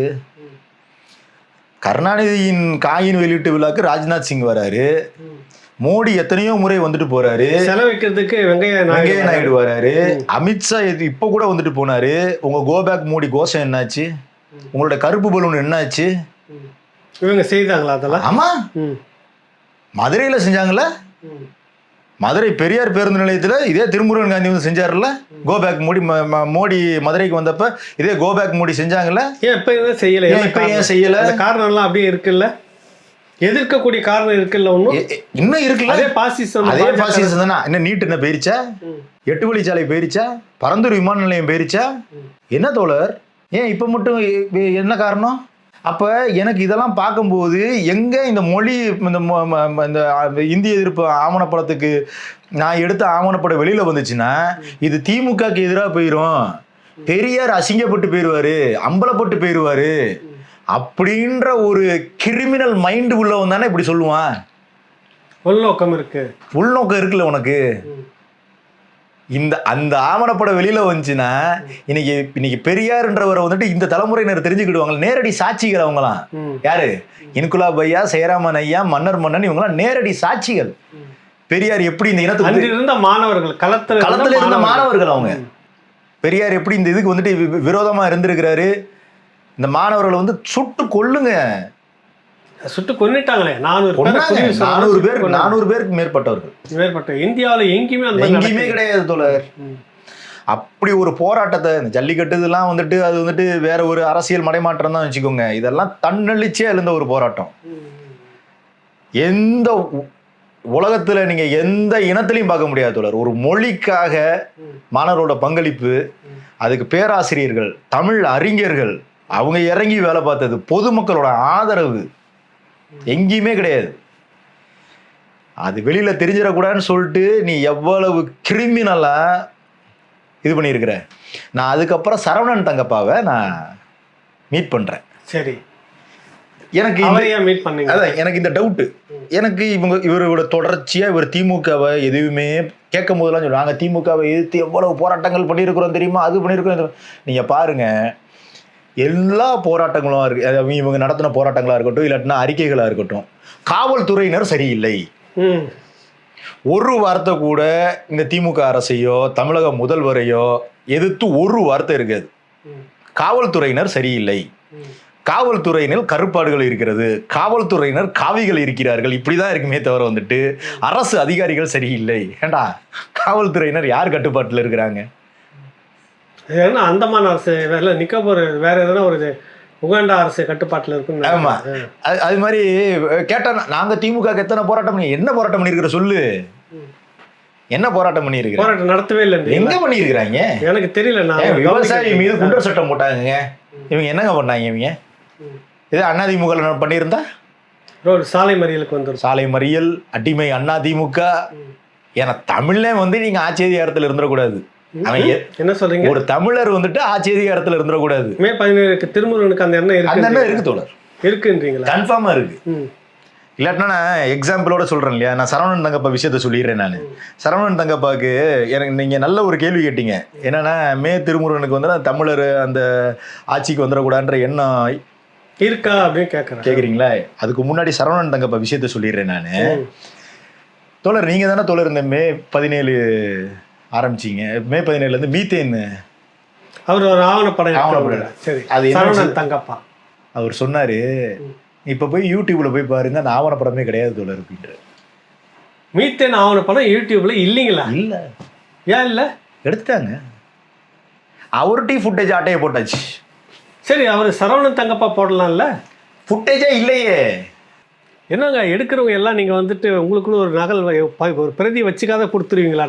நம்பிக்கையில தாங்க கொடுக்குறோம். ஃபுட்டேஜே இல்லையே. என்ன இப்ப திமுக வந்துருச்சுல? ஓ, ஒருவேளை இப்ப அதிமுக அரசு வந்ததுன்னா திரும்ப அது இணையத்துல வருமா? வெளியில வாய்ப்பு இருக்கு, வர வாய்ப்பு இருக்கு. சரி, சரவணன் தங்கப்பா அப்படி ஏமாந்து இருக்கிறாரு. அவர் உங்ககிட்ட என்ன சொன்னாரு, நீங்க அவர்கிட்ட என்ன பண்ணி? அவர்கிட்ட சொன்ன, நானே ஏமாந்துட்டேன். இந்த மாதிரி சிரிச்சுக்கிட்டு சொல்லக்கூடிய விஷயம் வேற என்ன தோழர், என்ன பண்றது? வேதனை, ஒரு இனத்தினுடைய அடையாளம் முழுக்க முழுக்க ஒரு ஆவணம் மறைக்கப்பட்டிருக்கு. செதச்சிட்டாங்க. நான் சொல்றேன் இல்லையா, அதாவது ஒரு ஏஜென்ட், திருமுருகன் காந்தி ஒரு ஏஜென்ட். யாருக்கான ஏஜென்ட் சொல்றேன். நீங்க ஒன்று கேட்டீங்க, தமிழர்கள் ஆட்சிக்கு வருவது திருமுருகன் காந்திக்கு பிடிக்காதா அப்படின்னு சொல்லி கேட்டீங்க. 2014 நாடாளுமன்ற தேர்தலில் வைகோ அவர்கள் யாரோடு கூட்டணியில் இருந்தார்? மக்கள் நல கூட்டணியா? நாடாளுமன்ற தேர்தலில் பாரதிய ஜனதா கட்சி ஆதரிச்சு தேர் ஓட்டிட்டுலாம் வந்த ஞாபகம் இருக்கா? கிருஷ்ணர், அர்ஜுனன் போஸ்டர் ஒட்டி இருந்தாங்க. எல்லாரும் போஸ்டர் ஒட்டி இருந்தாங்க. மோடி வந்து அர்ஜுனன் தேர் ஓட்டிட்டு வர்றாரு தமிழ்நாட்டுக்குள்ள. இவர் கிருஷ்ணன், கிருஷ்ண பரமாத்மா, வைகோ. அந்த போஸ்டர் பிரசித்தி பெற்றது. சொல்லுங்க. 14 நடந்த மே 17 இயக்கம் விருதுநகரில் போட்டியிட்ட வைகோவிற்கு ஆதரவாக தேர்தல் பரப்புரை செய்தது. நீங்க தப்பா சொல்றீங்க. நீங்க அவர் தப்பான முடிவுலாம் திருமுருகன் காந்தி எடுக்க மாட்டார். பாசிச பாஜக உள்ள வந்துடும்ல, அவர் எப்படி ஆதரிச்சு வேலை செய்வாங்க? நீங்க வேற ஆதரவு தெரிவிச்சு வேலை பார்த்தாங்க. சாட்சி நானே இருக்கிறேன். மதுரை தானே என் ஊரு. விருதுநகர்ல வைகோவுக்கு ஆதரவாக பாஜக கூட்டணியில் இருந்த வைகோவுக்கு ஆதரவாக மே 17 இயக்கம் தேர்தல் வேலை செய்தது. சரி, இருக்கட்டும். நேரடியாக பாஜகவை நாங்கள் ஆதரிக்கல, வைகோவை தான் ஆதரிச்சோம் நாங்க. அது எப்படிங்க தோழர்? ஒரு கல்யாண வீட்டில் அண்ணாமலை அவர்களை வந்து சீமானண்ணன் பார்த்தாருனாலே பார்த்தீங்களா, அவங்கள்ட்ட எப்படி கட்டி பிடிச்சி பேசிகிட்டு இருக்கிறாங்கன்னு பார்த்தீங்களா? அப்படின்னு பேசுகிற வாயி, பாசிச பாஜகன்னு சொல்கிற வாயி, அதிமுக பிஜேபியோட கூட்டணியில் இருக்கிறவங்க அடிமை அதிமுகன்னு சொல்கிற வாய் வைகோ செய்தால் மட்டும் ஏன் கம்முன்னு இருக்குது? ஏன் அதான் கேட்குறேன். ஏன் அங்கே மட்டும் கம்முன்னு இருக்கு? அதான் திராவிடம். சமூக நீதி பேசுவாங்க. சரி, குறிஞ்சாங்குளம்னு ஒரு ஊர் இருக்குதுங்க. ஆமா, கோவில்பட்டி பக்கத்துல. ஆமா, காந்தாரி அம்மன் கோயில் விவகாரம் இந்த நூற்றாண்டுல அப்படி ஒரு படுகொலை நடந்திருக்கவே எந்த மாநிலத்திலுமே நடக்குது. எந்த மாநிலத்திலுமே சாதிய பாகுபாடு இருக்கு சொல்லக்கூடிய வடக்கு மாநிலங்கள் எங்கேயுமே நடந்தது ஒரு படுகொலை. மோசமான ஒரு படுகொலை. அது கையை காலெல்லாம் தனித்தனியாக வெட்டி போட்டு 600 பார்த்து அவருடைய வாயில் ஒடுக்கப்பட்ட சமூகம், ஒடுக்கப்பட்ட சாதியினு சொல்லக்கூடிய அந்த பறையர் சமூகத்தினுடைய வாயில திணிச்ச அந்த படுகொலை. அது கொடூரமான ஒரு செயல். திருமுருகன் காந்தியோட நிலைப்பாடு என்னன்னு கேளுங்களேன். என்ன நிலைப்பாடு? அவரு பேச்சே கிடையாது. குறிஞ்சாங்குளம் நம்ம ஆரம்பிச்சாலே போதும். நாங்குநேரியில் நடந்தது தெரியுமா, தூத்துக்குடியில் நடந்தது தெரியுமா, இதில் இல்லையா அதில் இல்லையா, அதெல்லாம் இருக்கட்டும், அதெல்லாம் இருக்கட்டும், குறிஞ்சாங்குளத்துக்கு வாங்க அப்படின்னா பேச மாட்டாங்க. ஏன் அதை பேச மாட்டாரு? வைகோவோட சொந்தக்காரங்க அங்கே தானே இருக்கிறாங்க. குறிஞ்சாங்குளத்தில் அவங்க தானே அதிக சதியினர். சரி, அடுத்து இதுக்கு வரேன். வேங்கை வயல் இப்ப இப்ப பரபரப்பா பேசிட்டு இருக்குது. வேங்கை வயல். சரி, அது எந்த நாடாளுமன்ற தொகுதிக்குள்ள வருது? திருச்சி நாடாளுமன்ற தொகுதி. அதனுடைய நாடாளுமன்ற உறுப்பினர் யாரு? வைகோனுடைய மகன் துரை வைகோ. ஒரு நாள் வையாபுரி. ஒரு நாளாவது அங்க போயிருப்பாரா? ஒரு நாளாவது போயிருப்பாரா? அவர் தொகுதி தானே தோழர். எம்பி துரை வைகோ அங்க போயிருப்பாரான்னு கேக்குறீங்க. போவே இல்லையே. இவர் தான் நெருங்கிய நண்பர் தானே. துரை வைகோவும் திருமுருகன் காந்தி நெருங்கிய நண்பர்கள் தானே. ஐயா வைகோவே சொல்றாரு, எனக்கு பின்னால் என்னுடைய வாரிசாக திருமுருகன் காந்தியை அறிவிக்கிறேன். அதான் அவரை போலவே இருக்கிறார். அவர் போலவே இருக்கிறாரா என்னன்னு தெரியல. அறிவிக்கிறேன்லாம் சொல்றாருல. சமூக நீதிக்காக அப்பா பெரியாரோட ஒரு சமூக நீதியாளர் உண்டா, சமூக புரட்சியாளர் உண்டா அப்படிலாம் பேசுறீங்களே. இப்ப கூட பேசிட்டு இருக்கிறீங்களே. ஈரோட்ல என்னமோலாம் கவாகவான்னு கத்திட்டு இருக்கிறீங்களே. ஏன் வேங்க வயல்னா மட்டும் உங்க வாய் எங்கிட்டு போயிருது? வடக்க போயிருமா? இல்ல நான் கேக்குறேன், உலகத்துல இப்ப இருக்கிற உலகத்துல எவனாவது அந்த வேலையை செய்வானா? குட்டிக்கிற தண்ணியில கர்மத்தை கலந்து இப்ப அந்த மக்கள் மேலேயே பழிய போட்டு ஒரு மூதாட்டி இறந்து சொந்தக்காரங்க கூட அந்த ஊருக்குள்ள வரவிடாம அவ்வளவு ஒரு அட்ராசிட்டி நடந்துகிட்டு இருக்குது. ஒரு பெரியாரிய அமைப்புகளும் அங்க போய் மாட்டாங்க. ஒருத்தர் கூட நேரடியாக அங்க போய் எந்த பெரியாரிய அமைப்புகளும் போராடலையே, வெறும் போகலையே. ஏன்னா நடக்கிறது திமுக கவர்மெண்ட். பிரச்சனையாயிரும். பிரச்சனையாயிரும். ஸ்டாலின் வருத்தப்படுவாரு. ஓ, அப்ப அவருக்கு பாதகம் இல்லாததான் நாங்க இயக்கம் நடத்தணும், அரசியல் நடத்தணும். அதுதான் பண்ணுவோம். அதுதான் திராவிடம். இவங்களோட அரசியலே தான் தோழர். சரி, சீமான் அண்ணாமலையை ஒரு நிகழ்ச்சிக்கு வந்தப்ப கட்டி பிடிச்சிக்கிட்டாங்கன்றத பேசுறப்ப இப்ப வெங்கையா நாயுடுனுடைய இல்ல விழா நடந்துச்சு. வைகோ போயிருந்தாரு. போயிருந்தாரு. இவங்களும் போயிருந்தாங்க. இவங்க யாரு? ஆளுங்கட்சியும் போயிருந்தாங்க. அண்ணாமலையும் போயிருந்தாரு. இதுல என்ன தப்பு இருக்கு தோழர்? கருத்து தான் சண்டை. அந்த மனுஷனோட எனக்கு என்ன சண்டை? இதுல என்ன தப்பு இருக்குது? எனக்கு நீ பாடம் நடத்துற இல்ல, கருத்து தான் சண்டைன்னு சொல்லுவாரு. ஆமா, இல்ல எனக்கு நீ பாடம் நடத்துற. நீ அவங்க கூட பேசிட்ட, இவங்க கூட பேசிட்ட. சீமானும் எச்ராஜாவும் சந்தித்து பேசினார்கள். நடக்காத ஒண்ணு. குருமூர்த்தியும் சீமானும் சந்தித்து பேசினார்கள். நடக்காத ஒண்ணு. குருமூர்த்தியே சொல்றாப்புல 2009 திமுக எங்களுக்கு வந்துட்டு கேட்டாங்க கூட்டணி வச்சுக்கலான்னு, ஆனா மேல வந்து வேணான்ட்டாங்க அப்படின்னு. அதை பத்திலாம் உங்களுக்கு வாய் வராது. ஆனா தமிழர்கள் 96ல திமுக ஆட்சிக்கு வர்றதுக்கு காரணமே குருமூர்த்தியும் துக்ளக் சோ ராமசாமி, ரஜினிகாந்த். அது அப்ப பார்ப்பனும் ஆரியா அதை பேசணும் இல்ல, ஏன் பேச மாட்டேன்றாங்க? அதாவது இவங்க சௌரியத்துக்கு பேசுவாங்க தோழர். இவங்க சௌரியத்துக்கு பேசுறது. எனக்கு இதுக்கு மட்டும்தான் எனக்கு விடை தெரியல. வேங்கை வயலுக்கு ஏன் துரை வைகோ போகல? உன்னுடைய நண்பர் தானே. நீ தேர்தல் வேலை பார்த்துருக்கிற இல்ல? யார் தேர்தல்? திருமுருகன் காந்தி திருச்சியில துரை வைகோவுக்கு வந்துட்டு ஆதரவா தேர்தல் வேலை பார்த்தாரு. சரி, அந்த வகையில கேள்வி கேட்டிருக்கணும்ல. நீ எங்களை கேள்வி கேட்கிறாப்பா.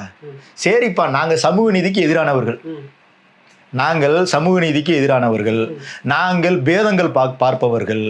என்ன சொல்ற? உச்சபட்சமா நீ என்ன சொல்ற? சங்கின்றல. நீ தூய்மையானவன் தானே ராஜா. நீ அப்பழுக்கற்றவன், இந்த சமூக நீதிக்காகவே வாழக்கூடியவன். ஏன் ராஜா துரை வைகோவை பார்த்து இந்த கேள்வி கேட்காம இருக்கிறீங்க? நாடாளுமன்ற உறுப்பினர் தானே தோழர். அங்க போங்க தோழர், நானும் வர்றேன் தோழர். வெங்கை வயலுக்கு போய் அந்த மூதாட்டி இப்படி இது பண்ணிட்டு இருக்கிறாங்க தோழர், என்னன்னு போய் பார்ப்போம் தோழர். அந்த மக்களுக்கு ஆதரவா நிப்போம் தோழர். ஒரு அறிக்கை கிடையாதுங்க. இந்த நிமிடம் வரைக்கும் கிடையாது. துரை வைகோ அவர் தொகுதிக்கு உட்பட்டது அது என்னன்னு எட்டி பார்க்கல. அறிக்கையும் கிடையாது. எப்படி இவங்க சமூக நீதியை பத்தி பேசுறாங்க, பெரியாரை பத்தி பேசுறாங்க? ஏன்னா பெரியாரே பார்த்தது கிடையாது, வேற விஷயம். பெரியாரே சமூக நீதி பார்த்தது கிடையாது. அவர் இவங்கெல்லாம் சொல்லிக்கிட்டு இருக்கிறாங்க, எடுத்து படிக்கும் போது தானே தெரியுது. இது சொன்னதான் சங்கின்றாங்களே. சொல்லிட்டு போட்டோம். சரி, நான் என்ன கேட்குறேன், அது இன்னொரு நாள் கூட இன்னொரு எபிசோடாக கூட வைப்போம். இவர் பெரியார் பேசுனதுக்கெல்லாம் நம்ம இன்னொரு எபிசோடு கூட வைப்போம் நம்ம. ஆனால் இவங்களோட நோக்கம் வந்துட்டு ஒன்று தான் தெரியுது, எனக்கு தெளிவாக தெரிஞ்சிருச்சு. திருமுருகன் காந்தியின் நோக்கம் தமிழர்கள் ஆட்சி அதிகாரத்திற்கு வந்து விடக்கூடாது. அதில் ரொம்ப தெளிவாக இருக்கிறேன். அது எடப்பாடியா இருக்கட்டும், ஐயா தங்கம் தென்னரசா இருக்கட்டும், நான் சொல்கிற பேர்கள் மட்டும் பார்த்துக்கோங்க.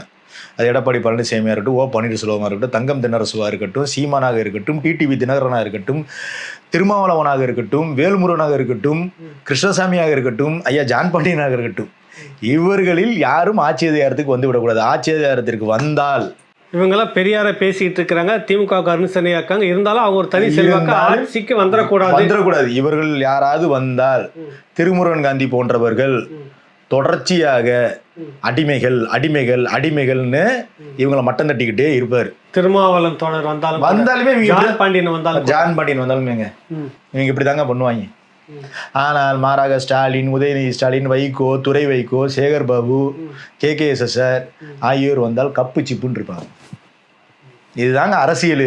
இந்த நுணுக்கமான அரசியலை தெரிஞ்சுக்கிடாத வரைக்கும் தமிழர்கள் திருந்த போறது கிடையாது. நல்லது தொடர், நிறைய விஷயங்கள் அதிர்ச்சிகரமான பல பின்னணி தகவலோடு சொல்லியிருக்கீங்க. தொடர்ந்து நம்ம தொடர்ந்து சந்திப்போம், பேசுவோம். நன்றி, வணக்கம்.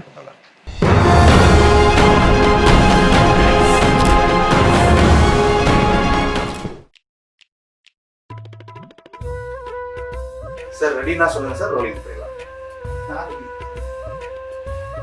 போலாமா சார்? நான் ரெடி. ரோலிங்.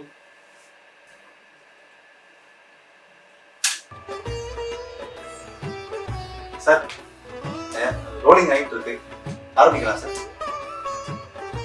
சார்